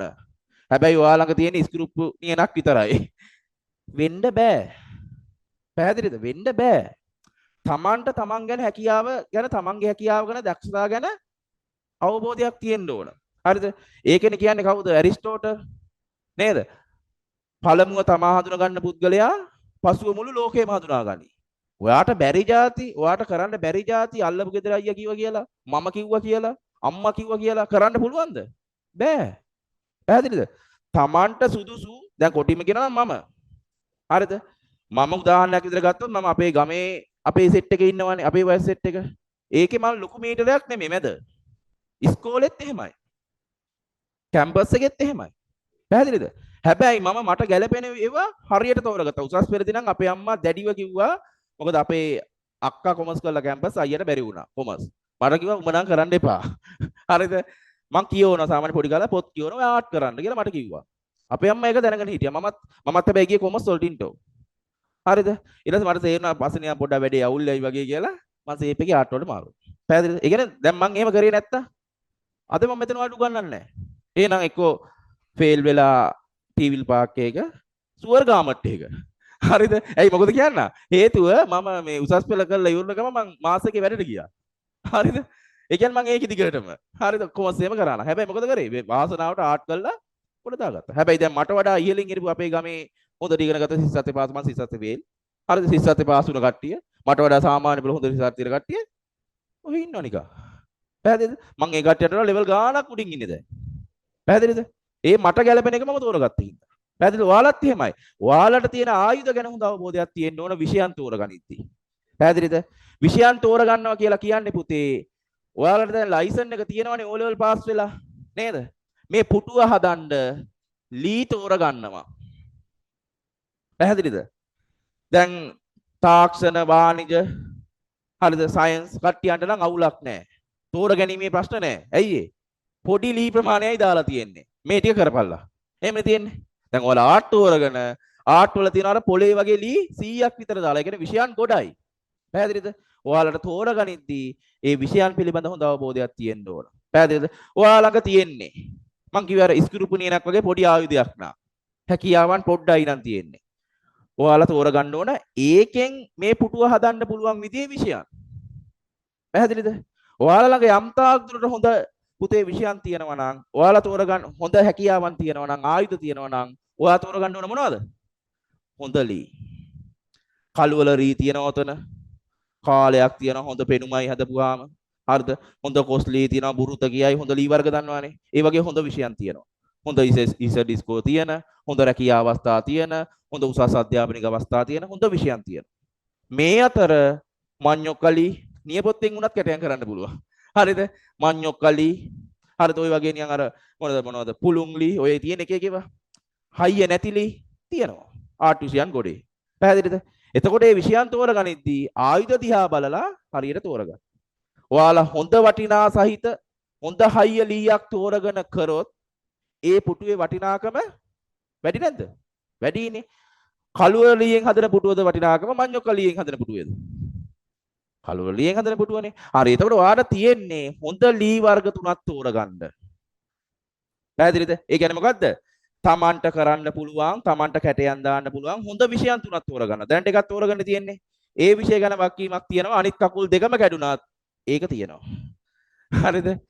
හොඳ විෂයක් මම ඒ ගැන කියන්නම් ජියෝග්‍රැෆි. හරිද? අනිත් විෂයන් දෙක තෝරගනිද්දී ඔයාලට කැටයන් කරන්න පුළුවන් හොඳ විෂයක් තෝරගන්න. ලී ටිකක් තෝරගන්න. හරිද? හරි දැන් ඔන්න ලී තුනක් තෝරගන්න තියෙන්නේ දැන්. විෂයන් තුනක් ගැන අදහසක් ඇතිනේ. ඒ ටික මොකද්ද කරන්න තියෙන්නේ? මේ මාස මේ අවුරුදු දෙක ඇතුළත කැටයන් කරන්න ඕන. දන්න ශිල්ප දාලා හැමදාම හරිද? ආසාවෙන් පුතේ ඔක මොකද කරන්න ඕන? කැටයන් කරන්න ඕන. ඒ කැටයන් කරද්දි දැන් කකුල් තුනනේ. සමහර ළමයි ඉන්නවා එක කකුලකට දානවා දන්න කැටයන් ඔක්කොම. හරිද? ඒ කියන්නේ කැමති විෂයට සමහරට සර් හින්දා කැමති විෂයට. හරිද? එහෙම ඒවා තියෙනවා. හරිද? ඒකට උපරිම වැඩ. හරිද? ඊට පස්සේ අනිත් කකුලට ඒකට නෑ ඔය නිකන්. ඒක අමාරු කැමති නෑ. හරිද? එහෙම බෑ. දැන් මෙහෙම පුටු තියනවාද? එක එක කැටයන් එක එක කකුල් වලට එක එක කැටයන් දාපු පුටු තියනවාද? දැකලා තියනවාද? නෑනේ. තියනවා නම් එකම කැටයම. නේද? ඒ කියන්නේ මොකද්ද? ඔයා විෂයන් තුන කරනවා නම් ඒ විෂයන් තුන අමාරුද ලේසිද මොකද්ද නෑ. තුනටම එක වගේ වැඩ කරන්න ඕන. පැහැදිලිද? ඒකයි කියන්නේ තුනම එක වගේ. තුනටම එක වගේ ආදරය කරන්න. ඒ කියන්නේ තුනටම එක වගේ කැටයන් කරන්න ඕන. තුනටම එක වගේ වැඩ කරන්න ඕන. එහෙම කරලා වාට පුළුවන් මොකද්ද? 2027 වෙද්දී මේ තුන එකට තියලා මෙහෙම ගහලා මේකේ ඉඳ ගන්න. ඕක ඉඳ ගන්නවා කියලා කියන්නේ ඔයාලා කැම්පස් යනවා කියන එක තමයි. පැහැදිලිද? මම දැන් මේකෙදි කිව්වේ හොඳ හයිය විෂයන් ටිකක් තෝරගන්න. ඔයාලා ඒක කැටයන් කරද්දී තුනටම එක වගේ අවුරුදු දෙකම කරන්න ඕන. එහෙම කරලා ඔයාලා හරියට මේක සෙට් කරලා ගත්තොත් ඔන්න ඔයාලා කැම්පස් යනවා. යයිද? නෑ. හරිද? මොකද වෙන්නේ? හරිද? මේ කකුල් තුන එහෙට මෙහෙට යනවා. පැහැදිලිද? ඒක වළක්වන්න ගහන්න ඕන මැදින් ලීයක්. මේ තියෙන්නේ. ලී තුනක් ගහලා තිනවනේ. ඒකට අපි කියන මොකද්ද? පොදු පරීක්ෂණය. අනිවාර්යෙන් පොදු පරීක්ෂණය සමත් වෙන්න ඕන. පැහැදිලිද? අන්න ඒ ටිකක් ගහලා විෂයන් තුනක් හරියට කරලා ඔයා මේක ඉඳ ගන්නවා කියන්නේ ඔයා කැම්පස් යනවා. පැහැදිලිද? හරි. හිතන්න ඔයාට එක විෂයක් අවුල් වෙලා මේ කකුලක් කොට වුණා කියලා. ඉඳ ගන්න පුළුවන්ද? බෑ. ඒ කියන්නේ කැම්පස් යන්න බෑ. එක විෂයක් අඩු වුණත් කැම්පස් යන්න බෑ. මෙතන තියෙන ලොකු තරගයක්. එක ලකුණ ඔයා 75ක් අරන් ඒකක් ගන්නවා නම් ඔයාගේ යාළුවා 77ක් අරන් ඒකක් ගන්නවා නම් ඔයා ටීචර් කෙනෙක් කළා යාළුවා ලෝයර් කෙනෙක් වෙන්න පුළුවන්. ලකුණු දෙක. පැහැදිලිද? එතකොට මේකේ එක ලකුණක් වැදගත්. පැහැදිලිනේ? එතකොට මේකට පුල් කැපැසිටිය දෙන්න ඕන, පුල් ආදරය කරලා වැඩේ කරන්න ඕන. විෂයන් තුන මේක වගේ. පැහැදිලිද? හරි ඉඳගත්තා. කැම්පස් යන්න සෙට්. අවුලක් නැහැ. හරිද? හැබැයි ලස්සනයිද? දැන් ඔක ලස්සනයිද? නෑ. අනිවාර්යෙන් පුතේ මොකද කරන්න ඕන? මේ පුටුව පොලිෂ් කරන්න ඕන අර වගේ. පැහැදිලිද? කැම්පස් යන්න පුළුවන් පොලිෂ් කරන්න නැතුව. හැබැයි කවුරුත් ඒක ගණන් ගන්නෑ. පැහැදිලිද? ඒ කියන්නේ අපි මොකද්ද කියන්නේ? උසස් පෙළින් පස්සේ පුටුව පොලිෂ් කරනවා. පොලිෂ් කරනවා කියන්නේ මොකද්ද? ඉංග්‍රීසි IT. පැහැදිලිද? අපි කියන කඩ පොලිෂ් කරගන්න ඕනේ කියලා කරගන්න ඕන. උසස් පෙළින් පස්සේ ඒකට ඔයාලට කැම්පස් යනකම් පොඩි පරිවාසකාරයක් හම්බ වෙනවා. මේ හදපු පුටුව හොඳට පොලිෂ් කරගන්න. පැහැදිලිද? ඕක පොලිෂ් කරගත්තා කියලා කියන්නේ ඕක අරන් තමයි ඔයා කැම්පස් එකට යන්නේ. පැහැදිලිද? ඕක හොඳට හදලා තියෙනවා නම් ඔයාට අනේ මාව ගන්න කියලා කියන්න ඕනේ නැහැ. මේ පුටුව ගන්න කියලා කියන්න ඕනේ නැහැ. රජයෙන් ඇවිල්ලා ගන්නවා. ඒ කියන්නේ ඔයාට ඔයා ඉල්ලන කැම්පස් එකක් එහෙන් දෙනවා. පැහැදිලිද? ඔහේ එහෙට මෙහෙට නම් කැටයන් කරලා දෙන්නේ. හැබැයි වැඩේ හරි කැතයි. ඔතන ඔයාට ඉල්ලලා ගන්න වෙන්නේ. පැහැදිලිද? කරන එක හොඳට කරන්න. ඊට පස්සේ කැම්පස් එකට යනවා පුටුව අරගෙන. අරගෙන ගිහිල්ලා කැම්පස් එකේදී අවුරුදු 4 පුරාවටම කරන්නේ ඔය හොඳට පොලිස් කරපු පුටුවට වටිනාකම් එකතු කරනවා. මැණික් අල්ලනවා. හරිද? පුළුවන් තරම් වටිනාකම් එකතු කරනවා. පුටුව ලස්සන කරගන්නවා. පැහැදිලිද? කැම්පස් එකෙන් ඩිග්‍රිය ගන්නවා කියන්නේ ඔයා ඔය පුටුවත් තරම් එළියට එනවා. පැහැදිලිද? එතකොට ඔයා ලස්සන හද පුටුවක් හදපු මිනිස්සෙක්. හරිද? එතනින් එහාට තියෙන්නේ ඔය පුටුව විකුණන්න. පැහැදිලිද? ජොබ් එකක් කරනවා කියලා කියන්නේ ඔය පුටුව විකුණනවා. තමන් මොන්ඩිසෝරියේ ඉඳලා කැම්පස් යනකම් කැටයන් දාපු පුටුව මොකද කරන්නේ? ඒ ලෙව උසස් කැම්පස් ගිහාට පස්සේ ඔක විකුණනවා. හරිද? දැන් සංවර්ධනධාරියෙක් කියලා කියන්නේ ඒ පුටුව තියාගෙන වැඩ පෙන්නලා පඩියක් ගන්නවා මාසෙකට. ටීචර් කෙනෙක් කරන්නේ මොකද්ද? ගවර්න්මන්ට් ටීචර් කෙනෙක්. එයා මේ පුටුව හදපු එක පෙන්න ළමයි මම මෙහෙමයි පුටුව හැදුවේ. ඔයාලත් මේ වගේ පුටුවක් හදන්න කියා ඒක විකුණනවා. ડોක්ටර් කෙනෙකුත් කරන්නේ එයා ඒ කාලේ හදපු ඔය පුටුව ඒ පුටුවේ ප්‍රයෝජන අරගෙන ලෙඩුන්ට බෙහෙත් දෙනවා. දැන් මම කරන්නේ මොකද්ද? මම තනියෙන් හිතලා මම හදපු පුටුව මම ඔයාලට විකුණනවා. පැහැදිලිද? පුටුව හොඳ ලී වලින් හදලා හොඳට මැණික් අල්ලලා තියනවා නම් පුටුවේ වටිනාකම වැඩි. පැහැදිලිද? බාල ලී වලින් හදලා පුටුව විකුණන්න හදනවා නම් ඒකේ වටිනාකම අඩුයි. පැහැදිලිද? ඒකයි මම මේ කියන්නේ හොඳ විෂයන් තෝරගන්න. හොඳට මේක පොලිෂ් කරගන්න. ඉංග්‍රීසි IT. හරිද? කැම්පස් එකේදී තව තියෙන ඕන තරම් වැඩ. මැණික් අල්ල ගන්න පුළුවන්. ඊට පස්සේ ඔයාලට පුතේ කවුරුත් ඕනේ නැහැ ඔක විකුණ ගන්න. හරිද? කෝටි ගානකට විකුණන්න පුළුවන්. ඕක තමයි උසස් පෙළ කියලා කියන්නේ. තේරුණානේ? සරල උදාහරණයකින් මම හිතනවා පැහැදිලි වෙන්න ඇති. නේද? ඔයාලා උතනින් ගන්න ඕන උසස් පෙළ කරනවා නම් හොඳ විෂයන් ටිකක් තෝරගන්න ඕන. ඒ විෂයන් තුනම එක දිගට එක පෙළට වැඩ කරන්න ඕන සහ හරිද? හොඳට පොලිෂ් කරගන්න ඕන. හරි. ඒතර ඔන්න ඔහමයි උසස් පෙළ කරන්නේ. පැහැදිලිද? උසස් පෙළ කරන්නේ ඔහමයි. පැහැදිලිනේ? හරි. අමාරු ඇතිනේ. අමාරුද? හරිද? හරි. එතකොට මේ වැඩසටහන ඉතින් තව පොඩ්ඩක් ගලාගෙන යනවා ඔහම. හරි. ඊට පස්සේ හරිද? ඊට පස්සේ ඔයාලට ඇති ප්‍රශ්න දැන් ආර්ට්. දැන් ඔයාලා මං අර විෂය ධාරාවන් වලින් ආර්ට් වලට කොටු කරා. හරිද? එහෙම නැති කෙනෙක් ඉන්නවා නෑ මං ડોක්ටර් කෙනෙක් වෙන්න ඕන කියලා නැගිටලා යන්න පුළුවන්. හරිද? දැන් මං කතා කරන්නේ ආර්ට් ගැන. හරිද? ඔයාට ආර්ට් කරොත් හරිද? ඔයාලට දැන් බයෙන් රස්සා නැති වෙයි කියලා නේද? ආර්ට් වලින් රස්සා නැත්තේ නෑ. ඔය කරන විෂය ධාරාන් වලින් වැඩිම රස්සා තියෙන්නේ මොන වගේද? ආර්ට් වල. ඊට පස්සේ අපි යනවා ඔබ භූගෝල විද්‍යාව තෝරාගත යුත්තේ ඇයි කියන එක මම කියන්නේ. එක පොඩි තැන ඉඳලා එන්න. ඔයාලා උසස් පෙළ කරනවා නම් ඔයාලට අපි කිව්ව අර පොදු පරීක්ෂණය කියලා එකක් අනිවාර්යයි කියලා. කැම්පස් යන්න ඕන නම් පොදු පරීක්ෂණයෙන් 140ක් කවර් වෙනවා ජියෝග්‍රැෆි වලින්. කැට තියලා කියන්නේ. පොදු පරීක්ෂණයෙන් 140ක් කොට මොකද පොදු පරීක්ෂණයට පන්ති නැහැ. පැහැදිලිද? ඒක එක වාසියක්. නැත්නම් මොල ඒකත් හොයයි. හරිද? පොදු පරීක්ෂණයට පන්ති නැහැ. එතකොට ඒක ගොඩ දා ගන්න පුළුවන්. පැහැදිලිද? ඊට පස්සේ උසස් පෙළ සමත් වෙනවා කියලා හිතන්නකෝ. කැම්පස් යන්න බෑ.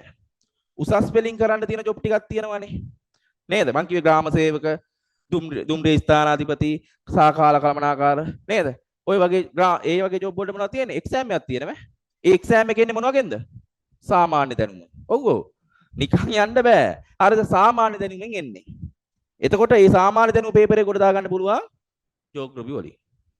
එක දෙක. හරිද? ඊට අමතරව උසස් පෙළ කළා ඔයාලට මිනින්ද වෘත්ති පාර්ලිමේන්තුවට.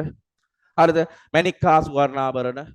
හරිද? ඊට පස්සේ ඔය මොකද්ද තියෙනවා මේ නගර හා නාගරිකා ග්‍රාමීය සංවර්ධන ඔය වගේ අමාත්‍යාංශ වල ජොබ් වලට යන්න පුළුවන් උසස් පෙළේ. ජියෝග්‍රැෆි කරලා තියෙන හින්දා.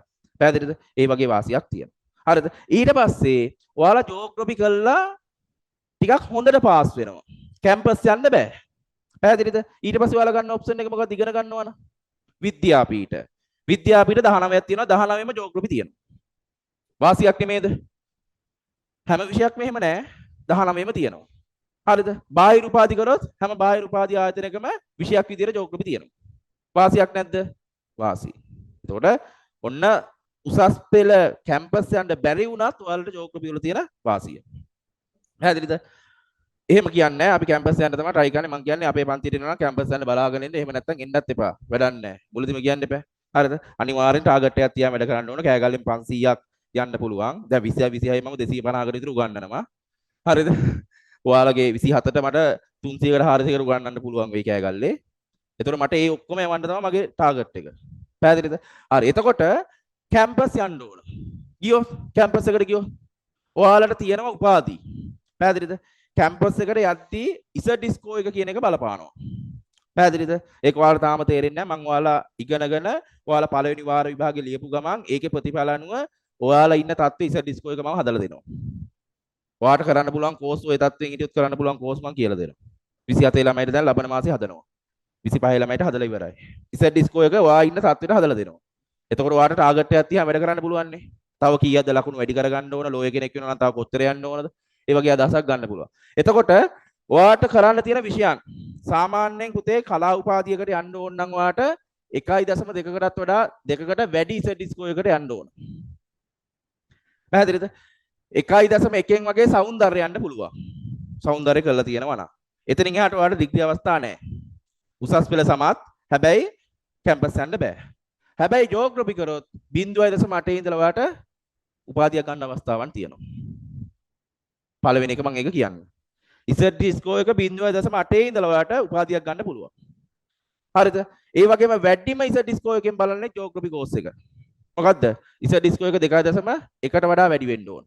එතකොට ඔයාට තියෙනවා 0.8 ඉඳලා 2.1 දක්වා විවිධ පාඨමාලා. පැහැදිලිද? හරි. එතකොට කලා විෂය ධාරාවේ අනිත් විෂයන් වලට නැති. අපි කියන්නේ තාක්ෂණ කලා විෂය ධාරාවේ වැඩිම සරසවි වරන් ලැබීමේ විෂය. පැහැදිලිද? එතකොට ඒක ඔප්පු කරන්න පුළුවන් මම ඒ සාධකත් එක්ක මම අරගෙන ආවේ පුතේ. හරිද? එතකොට ඔයාලට ජියෝග්‍රැෆි කරොත් ඔයාලට යන්න පුළුවන් කෝස් තියෙනවා ගොඩක්. පැහැදිලිද? මම එකින් එක කියන්නම්. හරිද? එක ප්‍රධාන කලාකරණ කෙනෙක්ගේ ප්‍රධානම මේ අභිප්‍රාය ලෝය කෙනෙක් වෙන එකනේ.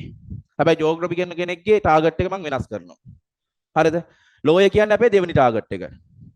හරිද? ලෝය කෙනෙක් වෙන්න පුළුවන්. ඒකට අවශ්‍ය ඉහළම ඉසඩිස්කෝ වගේක් තියෙන විෂය තමයි ජියෝග්‍රැෆි. ඉංග්‍රීසි සාහිත්‍යයට විතරයි දෙවෙනි වෙන්නේ. ලිට්ටිචර් වල තමයි ආර්ට් වල වැඩිම ඉසඩිස්කෝ එක. ඊට පස්සේ තියෙනවා ජියෝග්‍රැෆි, IT, ලොජික්, ඇග්‍රී වගේ සබ්ජෙක්ට්. ඉසඩිස්කෝ එක වැඩි ලෙවල් එකේ. පැහැදිලිද? එතකොට ඔයාලට තේරෙනවානේ ලෝ යන්න කෑගල්ල 25ක් තියන්නම් ගන්නේ හොඳ ඉසඩිස්කෝ එකක් ඕන. ඔයාලට පුළුවන් ඒකට කරන්න හොඳම විෂයක් ජියෝග්‍රැෆි. පැහැදිලිනේ?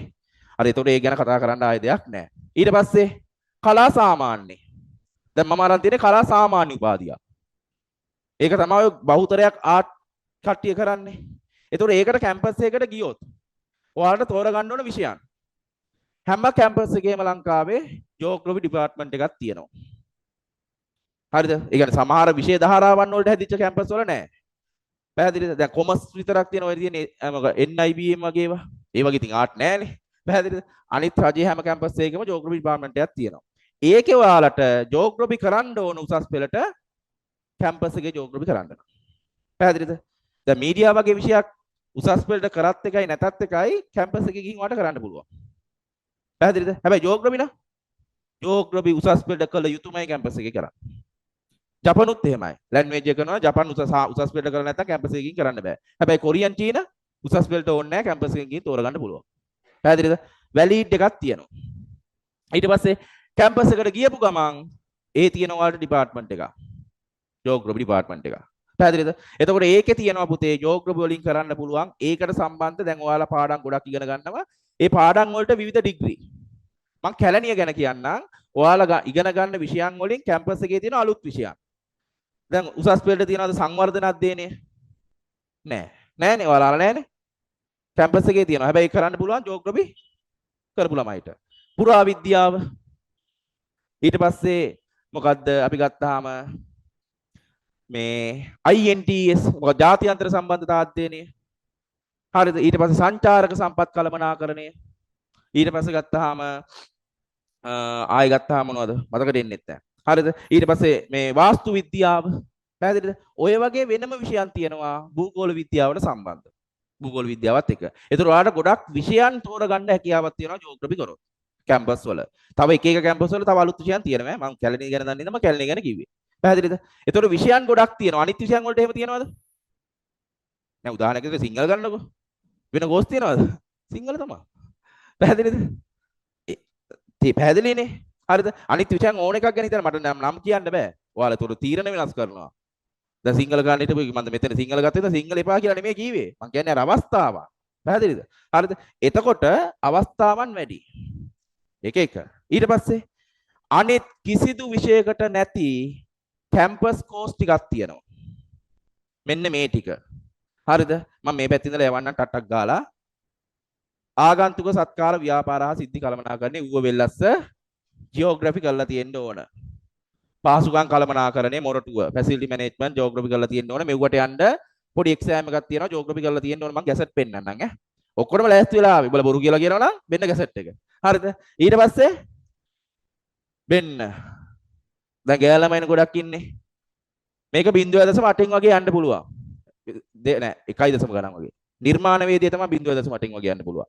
මෙන්න 2017 කලාංශයෙන් ලංකාවේ පළවෙනි ජෝග්‍රෆි කරපු ළමයෙක්. එයා තෝරගන්නේ ලෝවත් GIS වත් නෙමෙයි මේ ඩිග්‍රිය. කවදාවත් ජොබ් නැති වුණාද?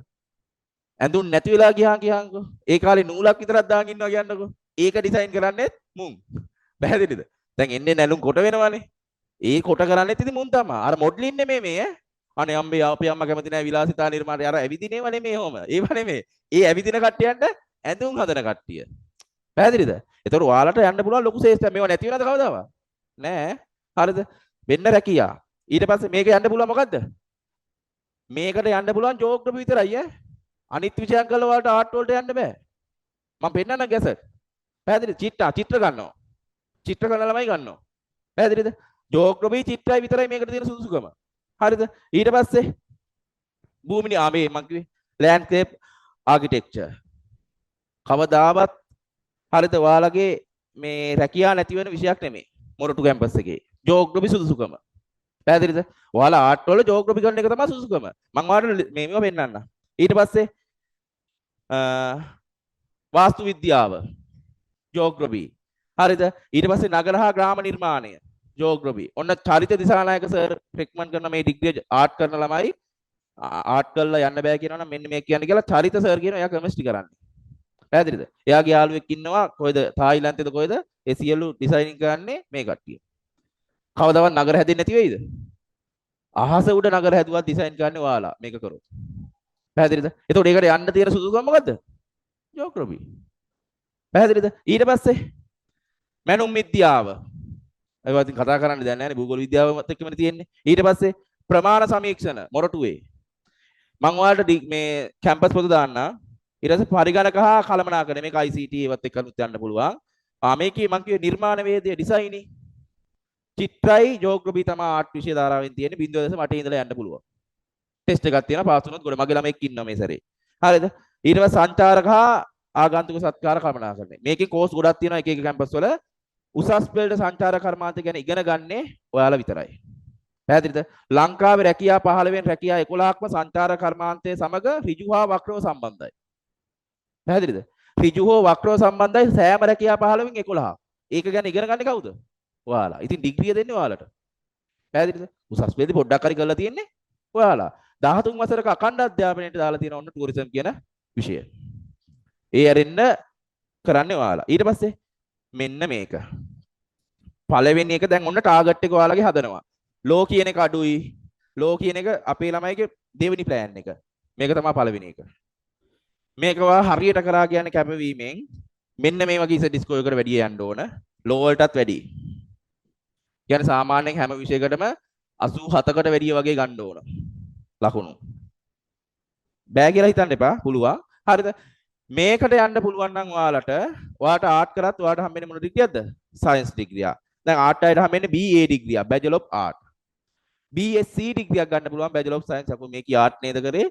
මේකට කොහොමද සයන්ස් ඩිග්‍රියක් කියලා ගමේ කට්ටියනේ ප්‍රශ්න එනවා. හරිද? ගන්න පුළුවන්. පැහැදිලිද? එතකොට මෙන්න මේකට ගොඩක් ටාගට් කරන්න. හරිද?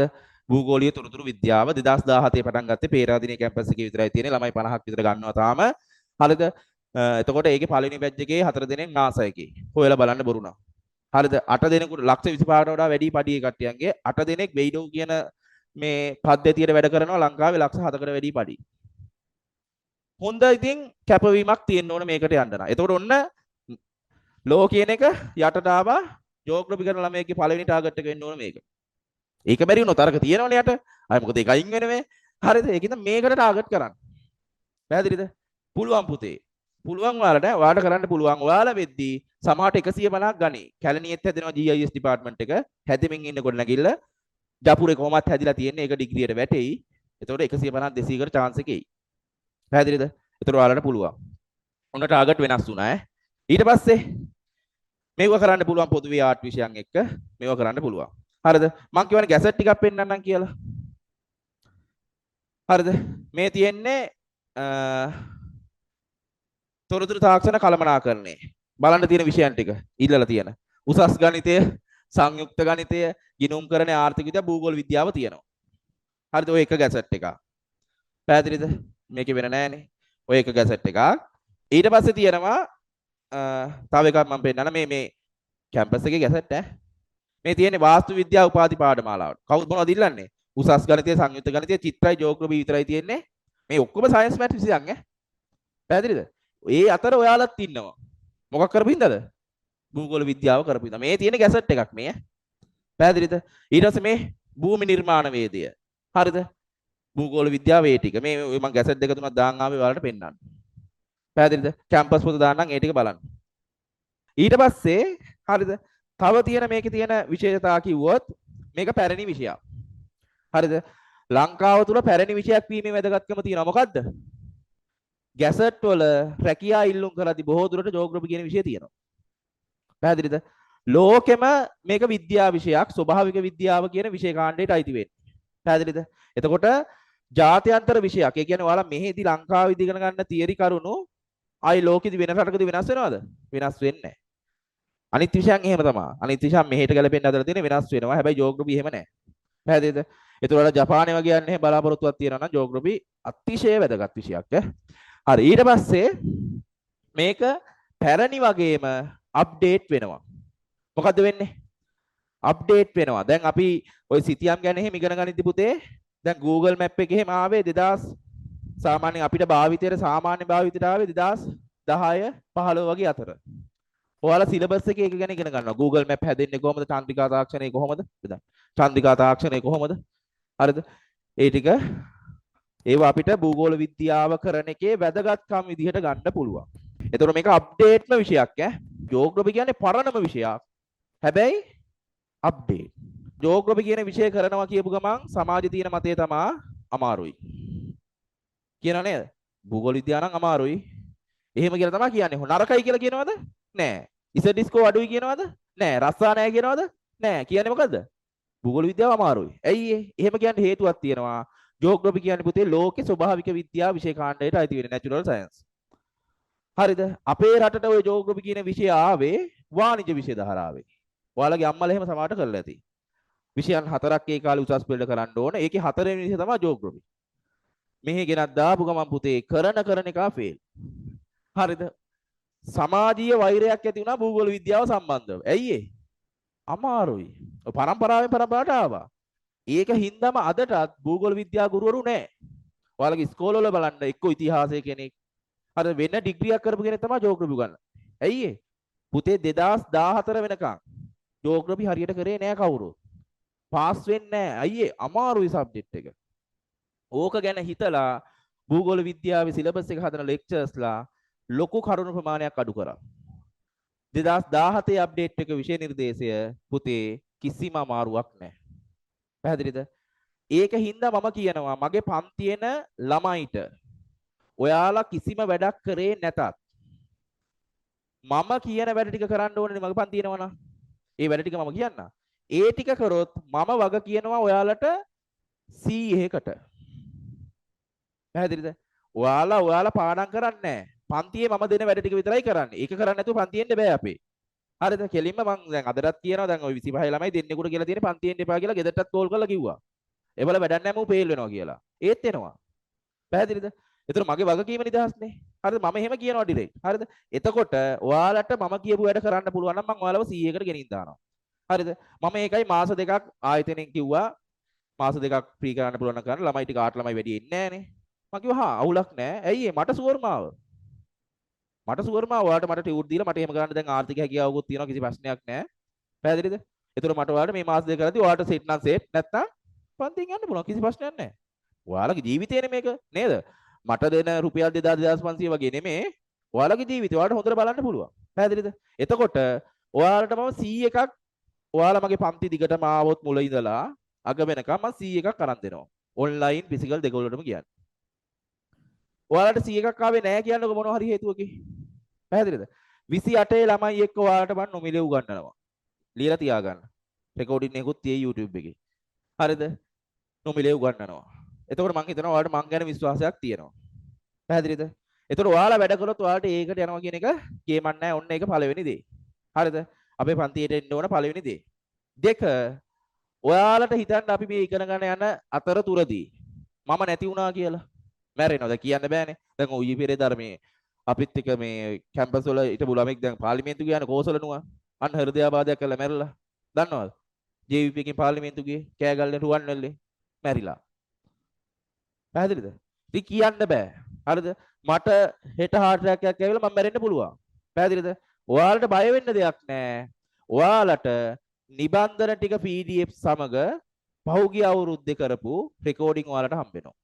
ඒතර ඔයාලට අපි දෙන පීස් එකෙන් වෙන පන්තියට ගිහිල්ලා තවදුරටත් ඉගෙන ගන්න පුළුවන්. මැරෙන එක හොඳයිනේ. හරිද? හරිද? එහෙම හදලා තියෙන්නේ. ඇයි ඔන්ලයින් කරු මගේ රෙකෝඩින් තියෙනවනේ. මම පිළිවෙලට පාඩම් හදලා තියෙන්නේ. මං කියලා තියෙන්නේ මට මොනවා හරි වුණොත් මාව විශ්වාස කරලා මගේ ආපු ළමයි අතරමං වෙනවනේ.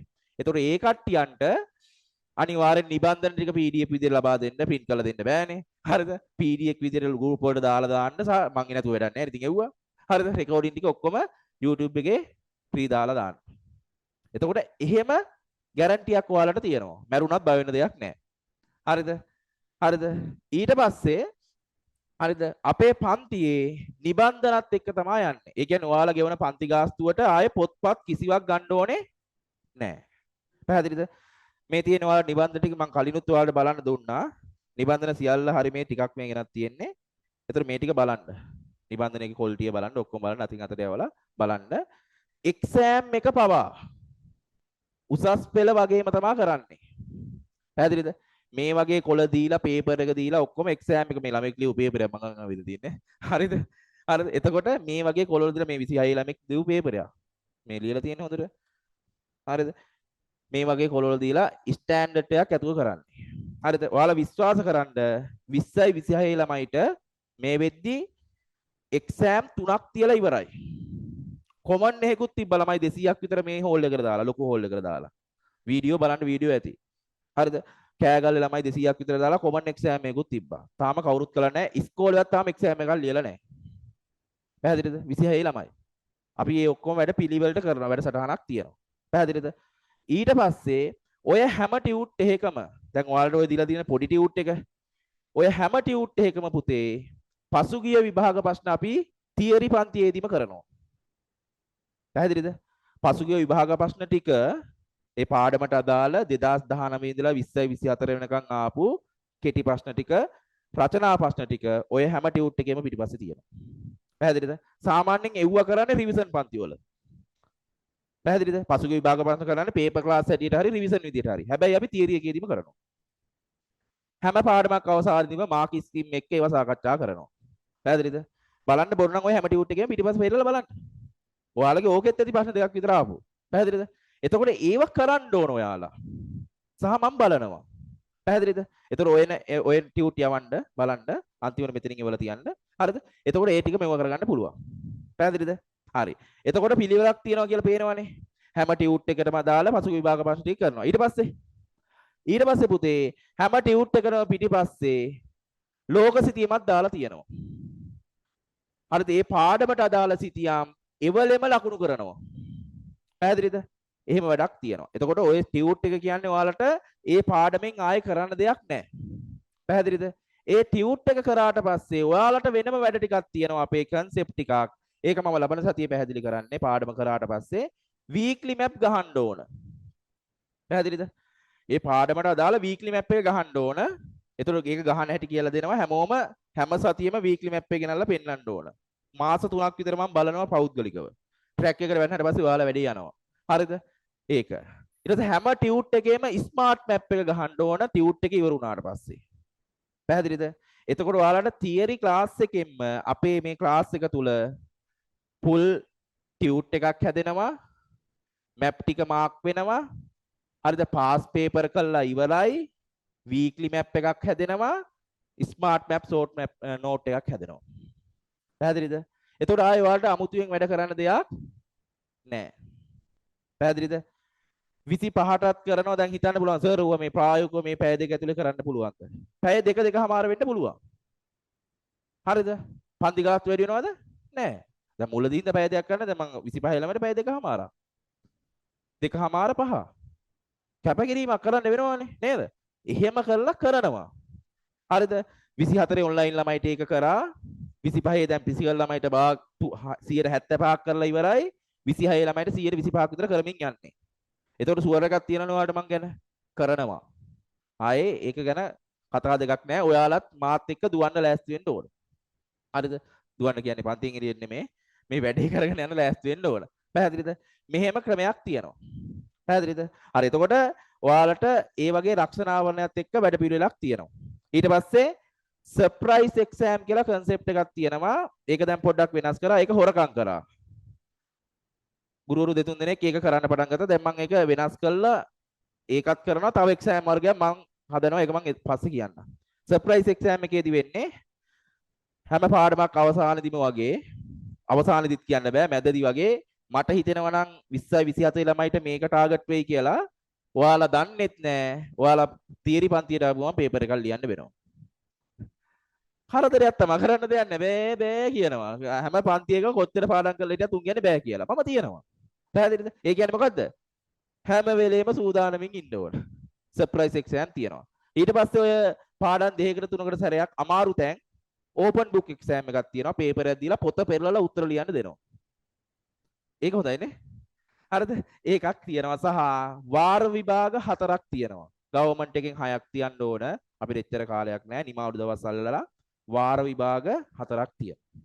වාර විභාග තියද්දි මේ කොළ දීලා ඔයාලා උසස් පෙළ ලියනවා වගේම අංක දීලා බලන්න අපේ වීඩියෝ ඇති Facebook එකේ යනම් මනම් වල ඔය එක්සෑම් එකේ හෝල් එක ෆුල් ලියලා ප්‍රතිඵල දීලා තෑගි දීලා ඔක්කොම එහෙම කරනවා. අර උපාධි බටයක් එහෙම දුන්නේ මේ සැරේ. ඔයාලා දැක්කේ නැද මේ වීඩියෝ? නෑනේ තාම මම පෙන්නන්න එක මේක පස්සේ දාලා. හරිද? එතකොට ඒ සියලු වැඩ පිළිවෙල යනවා තියරි ක්ලාස් එකේ. පැහැදිලිද? ඊට අමතරව මම කිව්වේ මම ඔයාලව තේරුම් අරන් ඉන්නේ කියලා. හරිද? 27 ළමයිට DJ එකක් තිබ්බා. ඒ වීඩියෝත් ඇති. 26 ළමයිට DJ එකක් තියලා හරිද ඒ විනෝදයෙන් ගත දැන් මැයි පළවෙනිදා හෝ දෙවෙනිදා ඒකට එක්ක ට්‍රිප් එක යනවා. 25 ළමයි ගියේ හන්තානේ 26 ළමයි සබරගමුව හරි රිවර්ස්ටන් හරි. හරිද? යනවා. ඉතින් 27 ළමයිනුත් ඒ වැඩක් තියෙනවා. සමහරට ඔයාලට ලබන මේ මාසේ අග ෆන් ඩේ එකක් සෙට් වෙයි යාට් එකේ. ඔයාලා ගියාමයිට නටලා කරලා විනෝද වෙලා යන්නත් පුළුවන්. ප්‍රශ්නයක් නැහැ. පැහැදිලිද? ඒවත් කරනවා. හරිද? ඉගෙන ගන්න එක මුල් තැන සහ ඔයාලා අපි දන්නවනේ. හරිද? ඒ සියල්ලක් තියෙනවා. ඔයාලට ඒ වගේ මේ බලන්න පුළුවන් සෝෂල් මීඩියා වල ඉන්නවා නම් TikTok හරි හැම එකෙම මාත් ඉන්නවා.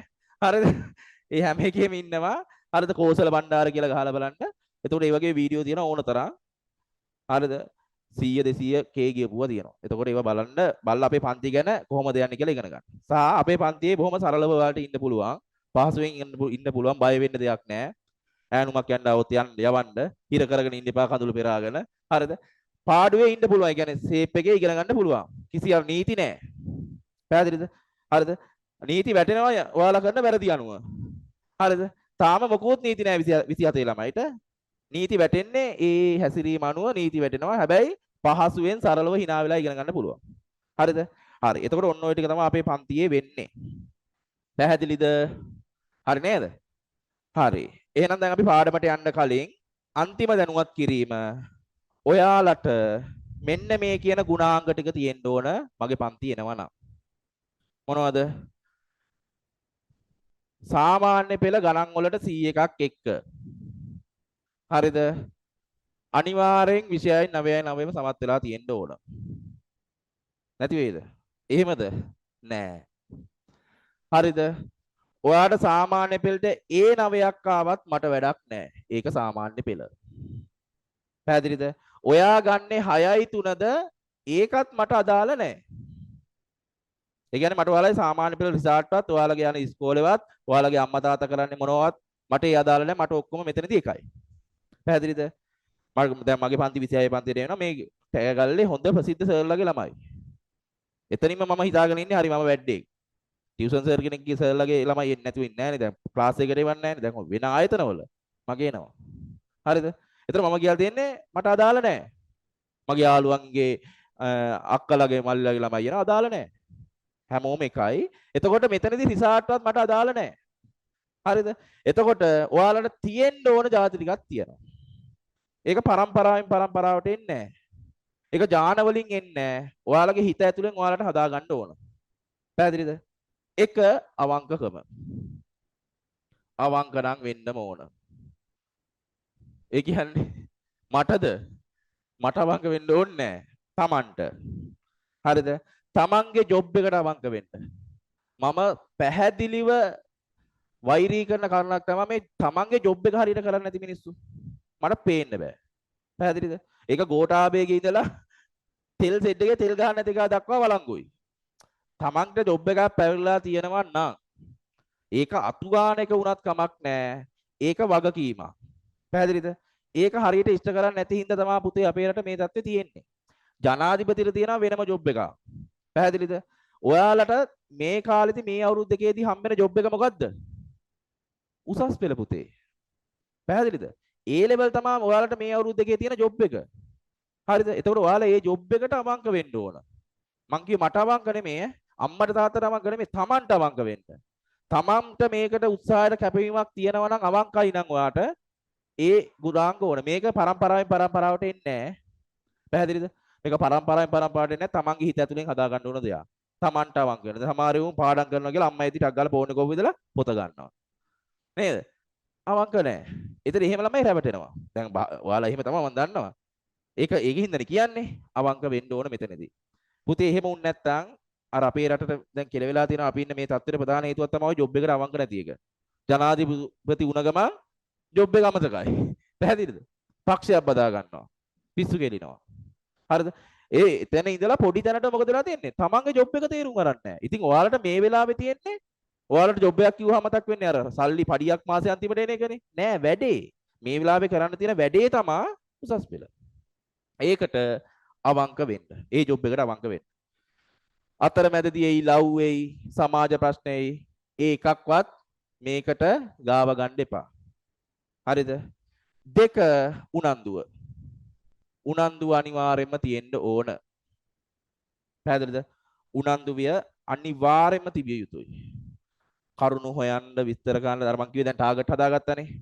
ඒවට වැඩ කරන්න උනන්දුවක් තියෙන්න ඕන. අන්තිම එක දිගට වැඩ කිරීමේ හැකියාව. එක වැඩක් එක දිගට වැඩ කරන්න පුළුවන් වෙන්න ඕන. ඒ කියන්නේ පාඩම් කරන්න ගත්තොත් පැය 24ම පාඩම් කරන්න ඕන. උඹලා මේ විදිහට තමයි තේරුම් ගන්නේ මෝඩ විදිහට. එහෙම නෙමෙයි.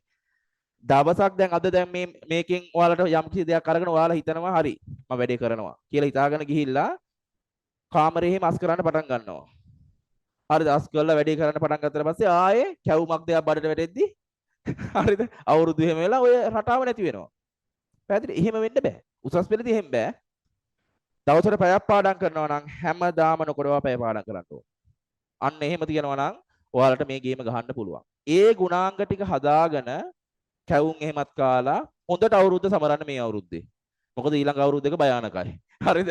ඒකින්ද හොඳට සමරලා මේ ගුණාංග ටිකත් එක්ක එන්න. පැහැදිලිද? එහෙම ආවොත් ඔයාලට මම ඒ නෙමේ 75 ඒ හම්බෙන්නේ. ඔයාලට A+ එකකට අර අපි කියපු ලොකු ටාගට් වලට යන්න මං උදව් කරනවා සහ මං ඔයාලට මඟ පෙන්වනවා ජෝග්‍රෆි පැත්තෙන්. පැහැදිලිද? හරි. ඒ ටික හදාගෙන එන්න. හරිද? එක දිගට වැඩ කිරීමේ හැකියාව, උනන්දුව සහ අවංකකම. පැහැදිලි නේද? ඒක පරම්පරාවෙන් පරම්පරාවට එන එකක් නෙමේ.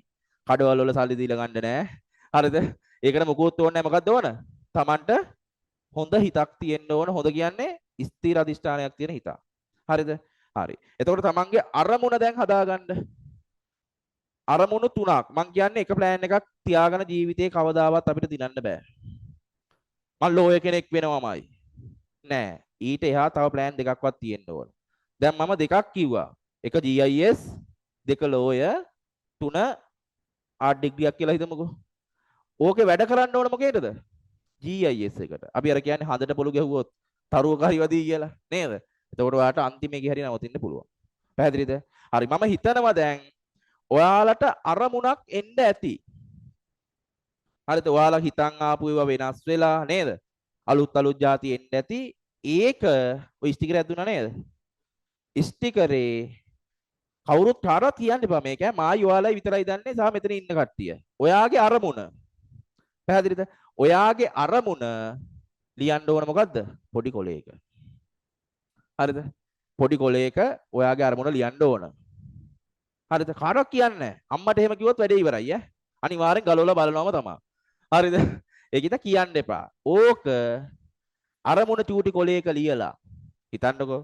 දැන් මම කියන අරමුණම ලියන්න එපා උඹලා. අරමුණ මොකද්ද? හෙට කසාද බඳින එක නම් ඒක හරි කමන්නේ ලියන්න. හරිද? මොකක් හරි ගන්න. මං කියන්නේ මම A3ක් ගන්නවා. එහෙම නැත්නම් GIS ඩිග්‍රියට යනවා. ලෝය කෙනෙක් වෙන මොකක් හරි. ඕක ලියලා ඔයාට වැඩියෙන්ම පේන තැන ඇඳේ නිදිනවා නම් සිවිලිමේ. හරිද? වහලේ. එහෙම නෙමෙයි. පාඩම් කරන තැන වගේ ඕක තියලා ස්ටිකරේ උඩින් ගහන්න. කාටවත් කියන්නේ නැහැ. ඔයා දන්නවා ඕකයට ඔයාගේ ටාගට් එක තියෙනවා කියලා. ඕක පේන්න ඔයාට වැඩ කරන්න හිතෙනවා. මොකද ඔයා විතරයි දන්නේ මේක තියෙනවා කියලා. නැත්තම් කියලා කරගන්න බැනුන ලැජ්ජාවක්නේ. හරිද? ලොකුවට ගහලා A3ක් ගන්නවා කියලා. එහෙම නැහැ. මේක මනෝවිද්‍යාත්මක ක්‍රමයක් මේක කරන්නේ. පැහැදිලිද? හරි. එතකොට ඔන්න මම පොඩි වැඩකුත් දුන්නාද? ඒ ටික පැහැදිලිනේ. හරි නේද? හරි ඔන්න මගේ නවක නම්මීකරණ වැඩසටහන ඉවරයි. දැන් යන්නේ භූගෝල විද්‍යාව ඉගෙන ගන්න. මම කිව්වනේ 12යි කාල 20 වෙයි කියලා. නේද? කමක් නැහනේ. බෝරින්ද? නෑනේ. මට ඔය කියන්න ඕන ටික වේගෙන් කියගෙන ගියේ. හරිද? පරක් වුණා ඔන්ලයින් ළමයිනුත් ඉන්නව නේද? හරිද? ඔන්ලයින් ක්ලාස් එක දවල් දාන්න හේතුව හවසට වහිනවනේ. ගොරවක් දෙන්නේ නැහනේ. ඒකින්ද දවල්ට දාලා රෙකෝඩින් එක ගන්නවා. ඒක ප්‍රශ්නයක් නෑ. හරිද? හරි. පුතේ අපි යනවා භූගෝල විද්‍යාව කියන එක හඳුන්වන්න. පැහැදිලිද? ඒ හඳුන්වන ගමන් ඒක අහගෙන ඉන්න ගමන් ඔන්න පුතේ වෙලා තියෙන වැඩේ. දැන් අපි සාමාන්‍ය උගන්වද්දී මේ වගේ තාක්ෂණේ භාවිතා කරනවා. කෑගල්ලේ කොහෙවත් නැහැ. ඔයාලට හම්බෙන්නේ තේසි හෝල් එක. හරිද? කෑගල්ලේ කොහෙවත් නැහැ. ප්‍රසන්ටේෂන් වීඩියෝ පැහැදිලිද? ප්‍රැක්ටිකල් කරනවා. පාසාන පාඩන නම් පාසාන ගෙනලා පෙන්නනවා. පසනම් එහෙමයි. සිතියන් නම් ඔයාලා අපේ වීඩියෝ බලන්න මං කියන්නේ කියලා. සිතියන් නම් ලොකු සිතියන් දීලා ඒ වැඩ කරන්නේ එහෙමයි. ප්‍රැක්ටිකල් මං ඉතින් ලංකාවේ නැහැ. හොයලා බලන්න. ඒ ඔක්කොම කරනවා අපේ සෝෂල් මීඩියා වලට ගියොත් කරපුවා තියෙනවා. බොරු කියන්න ඕනේ නැහැ නේ කරපුවා තියෙනවා. හරිද? එතකොට මේකෙදි දැන් මේ මම ප්‍රසන්ටේෂන් එකක් කරන් ආවද මේකේ මේ ෆොන්ට් එක නැහැ. ඒකින්ද කවුල්. හරිද? කමන්නේ මම මේ කියලා දෙන්නම්. හරි.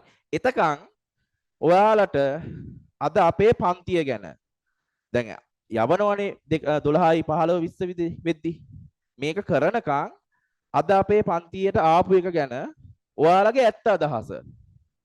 හරිද? පොඩි කොලේක ඔයාලා ළඟ තියෙන පොඩි කොලේක ලියලා මට ඕන. නමත් එක්ක. හරිද නම. ඒක මම කියවන්නේ නැහැ මෙතනදී කියවන්නෙත් නැහැ. කොහෙවත් දාන්නෙත් නැහැ සෝෂල් මීඩියා වල එහෙම දාන්නේ. මට ඒක ඕන. මම ඕක රබර් බෑන්ඩ් එකකට දාලා ඔයාලගේ සෙට් එකම එකතු කරලා 2027 O level මේ දවසේ ආපු ළමයි කියලා මගේ තියෙන මතක බෝලයක් කියලා. මම ෆොටෝ එකක් දාන්න. ඒකේ තියෙන ඔය පන්ති ආපු ළමයිගේ පළවෙනි දවසේ අදහස. සර් මෙහෙමයි මේවම ලියන්න එපා ඈ.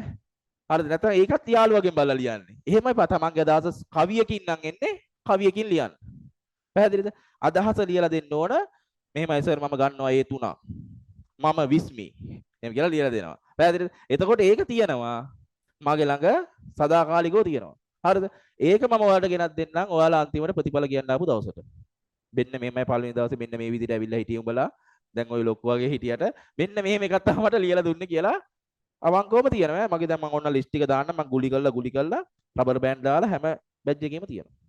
ඒකට මට ඕන. හරිද? ඒක ලියන්න දැන් එමීට. සේප් එකේ ලියන්න යාළුවගෙන් බලන්න එපා ඈ.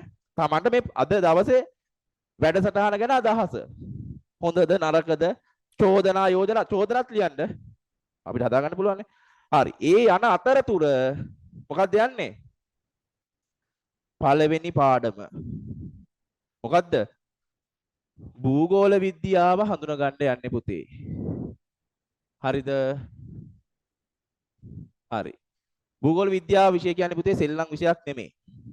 මුලදී මම ඇත්ත කියන්න. හරිද? පාඩම් තියෙනවා 32ක්. ඔව්. පාඩම් කීයක් තියනවද? 32යි. හරිද? පාඩම් 32ක් තියෙනවා. පැහැදිලිද? භූගෝල විද්‍යාව කියන විෂය කොටස් 3කට බෙදෙනවා. පැහැදිලිද? මම මේ විෂය ගැන කියලා ටක් ගාලා හඳුන්වන්න යන්න. එක භෞතික භූගෝල විද්‍යාව, දෙක මානුෂ, තුන ප්‍රායෝගික ප්‍රැක්ටිකල් එකකුත් තියෙනවා. මම ඒකනේ කිව්වේ. ප්‍රායෝගික භූගෝල විද්‍යාව. පේපර් 3ක් එන්නේ. පේපර් 3ක් එනවා. එහෙමද? නෑ එක පේපරයක් එන්නේ. හරිද? අනිත් ළමයිට තියෙන පැය 3ේම පේපර් එහෙම තමයි. පැහැදිලිද? බය වෙන්න එපා. පැය 3ේ පේපරේ කෙටි ප්‍රශ්නයි ඒ ටික ඒ විදිහටම තමයි එන්නේ. කොටස් කරලා ඉගෙන ගන්න. පැහැදිලිද? පොත් ගේන්න නම් මනම් ඕනේ නෑ. ටියුට් එක ගන්න දීලා වැඩේ කරනවා. හරිද? හරි. හරි. මේ විෂය දැන් මේ කොටස් ගැන ඉගෙන ගන්න කලින් අපි යනවා භූගෝල විද්‍යාව කියන එක ඉගෙන ගන්න. බලන්න. භූගෝල විද්‍යාවට පුතේ කියන්නේ මොකද්ද? ඉංග්‍රීසියෙන් කියලා අපි හිතමු දැනට. ඉංග්‍රීසියෙන් කියන්නේ මොකද්ද? ජියෝග්‍රැෆි. සමහර ළමයි අද මේක දැනගන්නේ. ප්‍රශ්නයක් නෑ. අපේ කැම්පස් එකේ කොල්ලෙක් හිටියා කැම්පස් ආවට පස්සේ තමයි භූගෝල විද්‍යාව ජියෝග්‍රැෆි කියලා කියනවා කියලා දැනගත්තේ. අනුරාධපුරේ. ප්‍රශ්නයක් නෑ ඉතින්. ඒ භාෂාවේ ප්‍රශ්නයක් නෑනේ. මේක ඉංග්‍රීසි වචනයක්ද? ජියෝග්‍රැෆි. දැන් භූගෝල විද්‍යාවට දැන් ඉංග්‍රීසි අකුරු තියෙන ඉඳන් අපි කියමු දැනට ඉංග්‍රීසියෙන් කියන්නේ ජියෝග්‍රැෆි. හැබැයි ඔයාලා ඉංග්‍රීසි දන්නවනේ. නේද? ඔයාලට ඉංග්‍රීසි පුළුවන්. පුළුවන් නම් මේකේ සිංහල අර්ථය ට්‍රාන්ස්ලේට් කරලා දෙන්න මට. ජියෝ කියන්නේ මොකද්ද? ග්‍රැෆි කියන්නේ මොකද්ද? බෑ. ඇයි ඒ? මේක ඉංග්‍රීසි වචනයක් නෙමෙයි දෙයියනේ. මොකද්ද? මේක ග්‍රීක වචනයක්. ඔන්න ග්‍රීක වචනයක් අද ඉගෙන ගත්තා. පැහැදිලිද? ජියෝග්‍රැෆි කියන්නේ ග්‍රීක වචනයක්. හරිද? හරි. ඔය ග්‍රීකයෝනේ පුතේ එක එක කරදර අපිට දැම්මේ. ගණිතය, විද්‍යාව, භූගෝල විද්‍යාව. ඉතා පරණ විෂයක්. හරිද? හරි. අපි මේක මුලින්ම ට්‍රාන්ස්ලේට් කරගන්න ඕන මොනවටද? ඉංග්‍රීසි වලට. හරිද? අපි ඒකින්ද මේ ජියෝග්‍රැෆි කියන එක කඩා ගන්නවා පුතේ. ජියෝ ප්ලස් ග්‍රැෆි කියලා වෙන් කරගන්නවා, විසන්ධි කරගන්නවා. අහගන්න. Geo plus ග්‍රැෆි. හරි. දැන් අපිට ගන්න පුළුවන් ජියෝ කියලා කියන්නේ ග්‍රීක වලින් ඉංග්‍රීසියෙන් මොකටද? earth එකට. earth එක දන්නවද ඔයාලා? earth එක කියන්නේ මොකද්ද?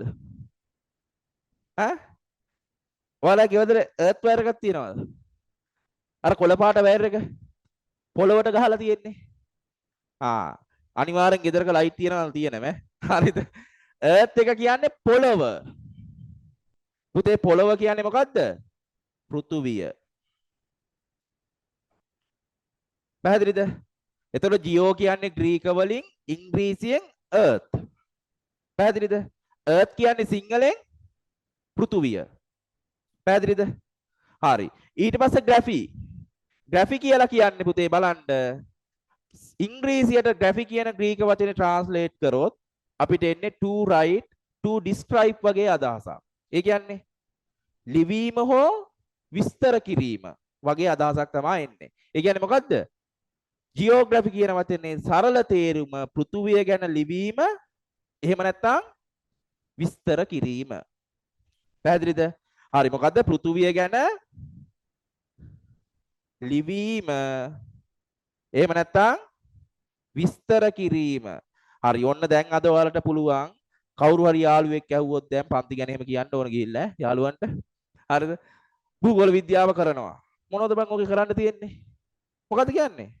පෘථුවිය ගැන ඉගෙන ගන්නවා. හරිද? මම විස්තර කරනවා ඔයාලා ලියනවා. ඒකට පොදු අදහසක් ගන්න පුළුවන් අධ්‍යයනය කිරීම. ඉගෙන ගැනීම නේද? එතකොට ජියෝග්‍රැෆි කියන වචනේ තේරුම සහ ජියෝග්‍රැෆි කියන විෂයෙන් වෙන්නේ මොකද්ද පුතේ? පෘථුවිය ගැන ඉගෙන ගැනීම. පැහැදිලිද? ඔයාලගෙන් කවුරු හරි සරලව දැන් ඔතුමා උඹලා පන්ති ගිහින් ඉන්නේ අම්ම ඇහුවොත් එහෙම. හරි භූගෝල විද්‍යාව කියන්නේ මොකද්ද? ඔගේ මොකද්ද බං කරන්නේ කියලා අහනවනේ. නේද? එතකොට මොකද්ද කියන්නේ? අපි පෘථුවිය ගැන ඉගෙන ගන්න යන්නේ. පැහැදිලිද? පෘථුවිය ගැන ඉගෙන ගන්න යන්නේ කියලා කෙලින්ම කියන්නේ. හරිද? පෘථුවිය ගැන ඉගෙන ගන්න යන්නේ. පැහැදිලිද? පැහැදිලිද? ජියෝග්‍රැෆි කියන වචනේ තේරුම මොකද්ද? ජියෝග්‍රැෆි කියලා කියන්නේ මොකද්ද? පෘථුවිය ගැන ඉගෙන ගැනීම. පැහැදිලිද? හරි නේද? හරි. ඒතර වචනේ තේරුම ඔන්න දැන් අද දවසේ ඉගෙන ගත්තා. පැහැදිලිද? පැහැදිලිද? හරි. ඔය ටික ලියන්න. ඔහොම ලියන්න. අපේ සර් කෙනෙක් ඇවිල්ලා ඉන්න විනාඩියක් කොහොමද? BC කරන ළමයි ඉන්නවද? ඈ? ඉන්නවද BC කරන ළමයි? විනාඩියක් කියන කතා කරන්න පොඩ්ඩකින්.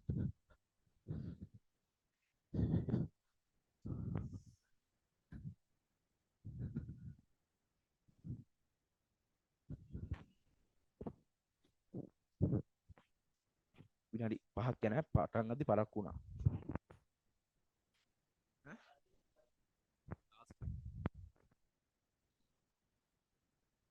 එහෙමද?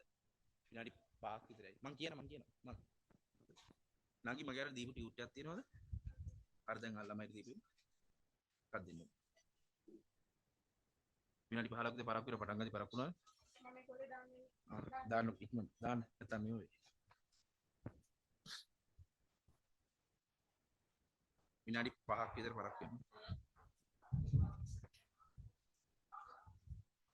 හරිද?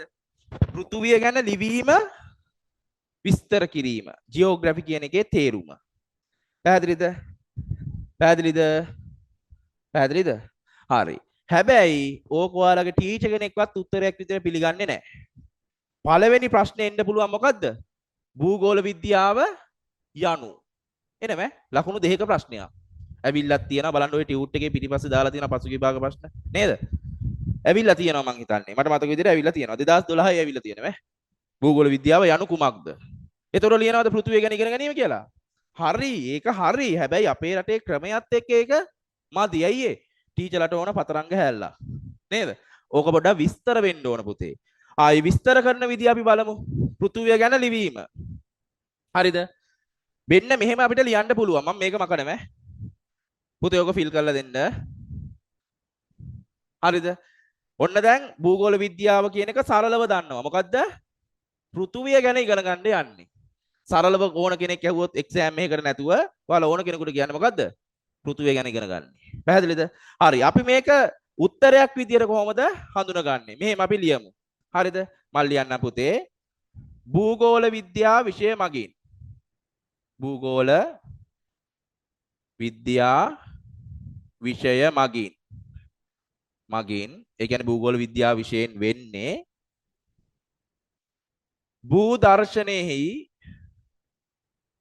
භූ දර්ශනයේහි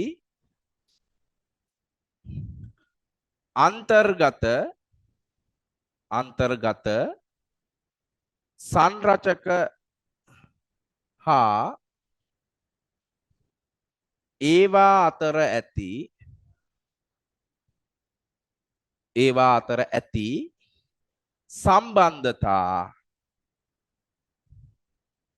සම්බන්ධතා කාලීන හා අවකාශීය වශයෙන් මොකද hina වෙන්නේ මට පේනවෑ පිටිපස්සට කාලීන හා අවකාශීය වශයෙන් වෙනස් වන ආකාරය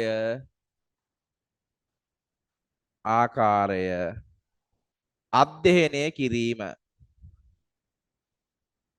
ඔන්න උත්තරයක් ඉදලා ලියන්නේ ඔහොමයි දැන් ඒක කඩපාඩම් කරන්න තියෙන්නේ ඉගෙන ගන්න දෙයක් නැහැ පාඩම් කරගන්න බොරු ඈ අපි එහෙම සිස්ටම් එකක් නැහැ පැහැදිලිද ඔයාලා මේ කටපාඩම් කරන්න පස්සේ හැබැයි මේක අපි තේරුම් ගන්න ඕන පුතේ පැහැදිලිද භූගෝල විද්‍යාව කියන්නේම ප්‍රායෝගික විෂයක් හරිද ඒකද තේරුම් ගැනීම අතිශය වැදගත් හරි මම හිතනවා ඔයාලට තේරෙන්නේ නැති වචන ටික මෙන්න මේවා කියලා මම ඒ ටික පැහැදිලි කරන්න යන්නේ හරිද භූගෝල විද්‍යාව විෂය මකින් කියන එක තේරෙනවනේ භූ දර්ශනයේ අන්තර්ගත සංරචක කියන එක තේරෙන්නේ නැහැ ලකෝ මොනවද නේද හරිද ඒ මොනවද අන්න ඒක ගැන පැහැදිලි කරනවා ඊට පස්සේ ඒවා අතර ඇති සම්බන්ධතාව කියන එක තේරෙනවනේ කාලීන හා අවකාශය කියන වචනේ මම හිතනවා තේරෙන්නේ නැතිව ඇති නේද අපි ඒ ටික හඳුනගෙන භූගෝල විද්‍යාවෙන් අපි කරන්නේ මොනවද කියලා පැහැදිලිව හඳුනගමු විස්තරාත්මකව භූ දර්ශනය පැහැදිලිද පුතේ හොඳ තැනක ඉන්නේ බලන්න මේ කණ්ණාඩි වලින් එළිය පේනව නේද අද දැක්කේ කෑගල්ල හරිද ලස්සනයි කෑගල්ල බලන්න භූ දර්ශනය කියලා කියන්නේ භූමිය මත ඇති දර්ශනය රූපය දැන් ඔයාලට මේ පේන්නේ මොකද්ද භූ දර්ශනය තමයි පැහැදිලිද ඒකේ තියෙනවා භෞතික කොටස් ටිකක් තියෙනවා භෞතික කොටස් කියන්නේ ස්වභාවිකව නිර්මාණය වෙච්ච ටික මොනවද භූ දර්ශනයේ තියෙන ස්වභාවිකව නිර්මාණය වෙච්ච කොටස් ටික ඈ පුතේ ඔන්ලයින් ළමයි අහගෙන නේද ඉන්නේ බලන්නවත් බැරි වුණා හරිද ඔහොම වෙන්නේ නැහැ හරිද කියන්න මොනවද කොටස් ටික සාමාන්‍ය අපිට පේන්න තියෙන ස්වභාවිකව නිර්මාණය වෙච්ච දාත් ටික කඳු පල්ලම් නේද ඒ ටික පේන දා ස්වභාවිකව ඊට පස්සේ ගහකොළ ඊට පස්සේ ගංගා ඇලදොල ඉරමාමත් අනිමුකු නැත්තම් මේ චිත්‍රය සම්පූර්ණ නැහැ හරිද ඔය ටිකනේ භෞතික භූ දර්ශනය භෞතිකව අපිට ස්වභාවික නිර්මාණය වෙලා තියෙන පේන දින ඔයවනේ කඳු ටික කඳු පල්ලම් ටික පේනවා ගහකොළ ටිකේ තියෙනවා ඇල මාර්ග පේනවා ඔච්චරනේ ස්වභාවිකව තියෙන જાති පේන්නේ නේද ඔව්වා එතකොට ඔන්න භූ දර්ශනයේ අන්තර්ගත සංරචක එක වර්ගයක් ඉගෙන ගත්තා පැහැදිලිද ඊට පස්සේ තව වර්ග ටිකක් පේනවා මොනවද ගොඩ නැගිලි පේනවා නේද ඉව්වට කියනවා මොකද්ද පුතේ මානුෂ සංරචක පැහැදිලිද භෞතික භූ දර්ශනයේ මත මිනිස්සු විසින් හදපුවට අපි කියනවා මොකද්ද මානුෂ සංරචක මොනවද තියෙන්නේ ගෙවල් තියෙනවා දැන් නම් ගොඩ නැගිලිත් පේනවා නේද කර්මාන්ත තියෙනවා පාරවල් තියෙනවා කුඹුරු තියෙනවා පැහැදිලිද පුතේ ඔන්න භෞතික මානුෂ භූ දර්ශනේ පැහැදිලිද එතකොට මොකද්ද භූ දර්ශනයේ අන්තර්ගත සංරචක කියන්නේ මෙන්න මෙව්වා පැහැදිලිද මෙන්න මේ ටික තේරුණානේ එතකොට කියනවා මේ සංරචක ගැන තමයි අපි ඉගෙන ගන්නේ මොනවා ගැනද මේ සංරචක අතර තියෙන සම්බන්ධතාව ගැන පැහැදිලිද මොනවද සම්බන්ධතා මම නිකන් කියන්නම් මේක කොතර සම්බන්ධද කියලා මම නිකන් කියන්නම් ඔයාලා හිතන්න මේ ගස් ටික නැති වුණා කියලා ගස් ටික නැති වුණා සම්බන්ධතාව පැහැදිලි කරන්න මේ ඇල මාර්ගේ ගලයිද ගස් නැතුව ජලය තියෙයිද නෑ ඒ ඇල මාර්ගේ නැති වුණා කියන්නකෝ මේ ගයක් හදාගෙන මේ මිනිස්සු එතන ඉදීද නෑ මේ කුඹුරු තියෙයිද නෑ මේ පාරවල් තියෙයිද නෑ මේ ගොඩනැගිලි තියෙයිද නෑ මේ හැම දෙයක්ම එකිනෙකට සම්බන්ධයි පැහැදිලිද අන්නේ සම්බන්ධතාව ගැන අපි ඉගෙන ගන්නවා පුතේ භූගෝල විද්‍යාවට කියනවා සියලු විද්‍යාවන්හි මව පැහැදිලිද? මේක ඇතුලේ තියෙනවා භෞතික විද්‍යාව, ජීව විද්‍යාව, ආර්ථික විද්‍යාව, දේශපාලන විද්‍යාව, සමාජ විද්‍යාව. උඹලා නිකන් අර মালටි ටැලන්ට් විද්‍යාඥයෙක් වෙන්න යන්නේ. අවංකවම. මේකේ සියල්ල තියෙනවා. පැහැදිලිද? සියලු විද්‍යාවන්හි මම කියන්නේ ඒකයි. පැහැදිලිද? හරි. එතකොට හරිද? එතකොට භූදර්ශනයේ අන්තර්ගත සංරචක සහ ඒවා අතර තියෙන සම්බන්ධතාව ගැන අපි ඉගෙන ගන්නේ කොහොමද? අපි ඉගෙන ගන්නේ කාලීන වශයෙන් සහ අවකාශීය වශයෙන්. කාලීන වශයෙන් කියන්නේ මේ සංරචක ගැන මේ අතර තියෙන සම්බන්ධතාව ගැන කාලීන වශයෙන් ඉගෙන ගන්නවලු. ඒ කියන්නේ කාලය ප්‍රධාන කොටස් 3යි. මොකද කාලයේ ප්‍රධාන කොටස් 3 සාඩම්බර අතීතය. අපේ එහෙමනේ. හොඳ අතීතයක් තියෙනවා. ඔයාලගේ තාත්තලා හැම වන්න අතීත කතා අපේ අම්මලා තාත්තලා මෙහෙමයි. එන්නට කියනනේ පුරාජේරුව. අපේ රටත් එහෙමනේ. 2500 ක ඉතිහාසයක් තියෙනවා. දැන් තියෙන්නේ මොකද්ද? දුක්බර වර්තමානය. ඊළඟ එක අවිනිශ්චිත අනාගතය. ඒතර කාලේ කොටස් තුනයි මොකද්ද? අතීත වර්තමාන අනාගත. අපි අපේ සබ්ජෙක්ට් එකෙන් පුතේ මොකද කරන්නේ? මේ භෞතික හා මානුෂ භූදර්ශනයේ තියෙන සංරචක ගැන ඒ අතර තියෙන සම්බන්ධතාව ගැන කොහොමද ඉගෙන ගන්නේ? කාලීන වශයෙන්. ඒ කියන්නේ අපි අතීතය ගැන විතරක් ඉගෙන නවතින්නේ නැහැ. කලින් කොහොමද තිබ්බේ? පැහැදිලිද? සහ දැන් කොහොමද තියෙන්නේ? සහ වැදගත්ම එක අනාගතේ කොහොම වෙයිද කියලාත් අපි ඉගෙන ගන්නවා. පැහැදිලිද? පැහැදිලිද? දැන් ඕක භාවිතා කරපු හොඳම උදාහරණයක් මම කියන්නම් ජපානයේ. මම කිව්වේ ජපානයේ ගොඩක් භූගෝල විද්‍යාවට අවස්ථා තියෙනවා කියලා. ඔයාලා දන්නවා ජපානයේ දැන් අනාගතයේ මේ මාසේ වගේ ඇතුළත භූමිකම්පාවක් එන්න තියෙනවා කියලා. නෑනේ.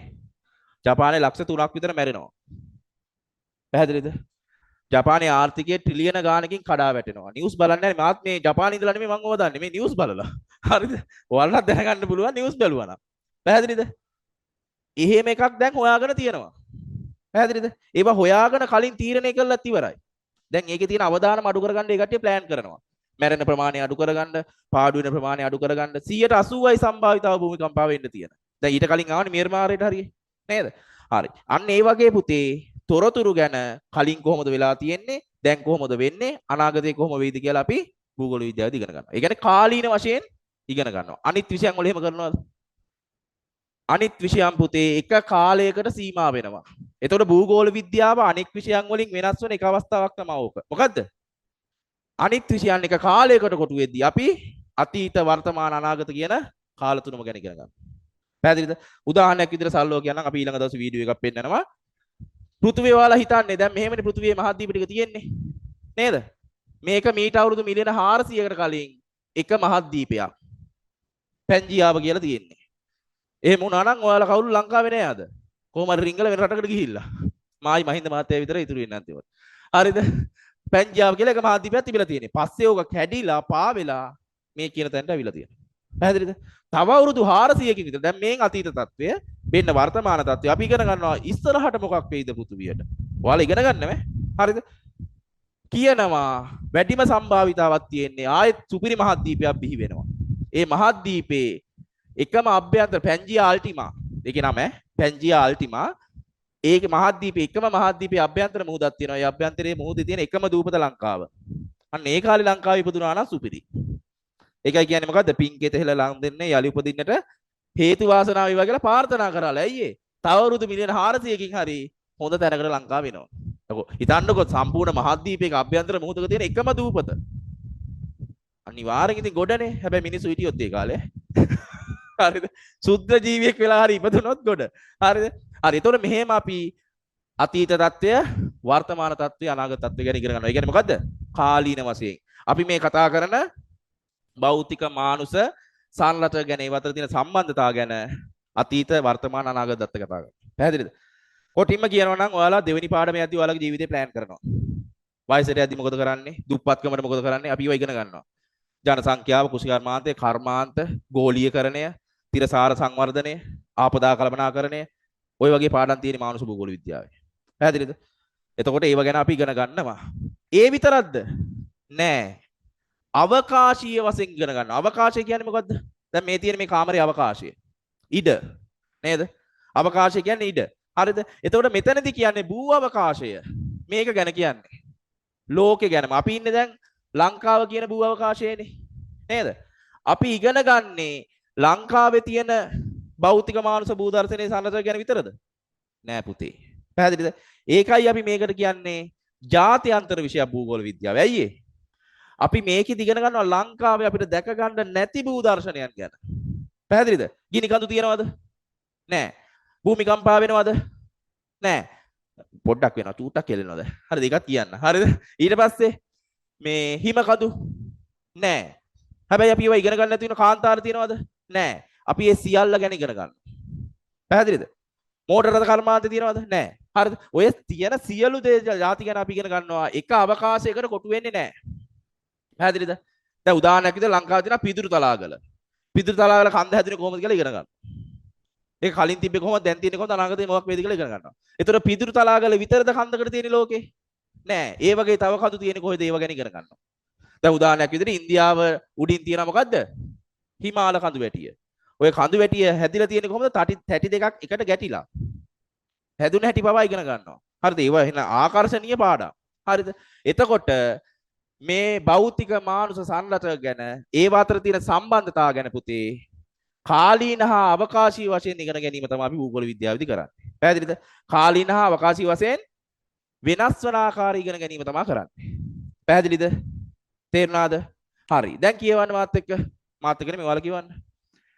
භූගෝල විද්‍යාව විෂය මගින් භූදර්ශනයෙහි අන්තර්ගත සංරචක හා ඒවා අතර ඇති සම්බන්ධතා කාලීන හා අවකාශීය වශයෙන් වෙනස් වන ආකාරය අධ්‍යයනය කෙරේ. පැහැදිලිද? පළවෙනි ප්‍රශ්නේ එනවා භූගෝල විද්‍යාව යනු. දැන් මේක තේරුම් අරන් ලියන්න. ලියන්න පුළුවන්. ඊළඟ ප්‍රශ්නේ ඉන්න පුළුවන් භූගෝල විද්‍යාව විෂය අනිත් විෂයන් වලින් වෙනස් වන්නේ කෙසේද? ඒකටත් ඕක උත්තරේ තියෙනවා. මොකද්ද?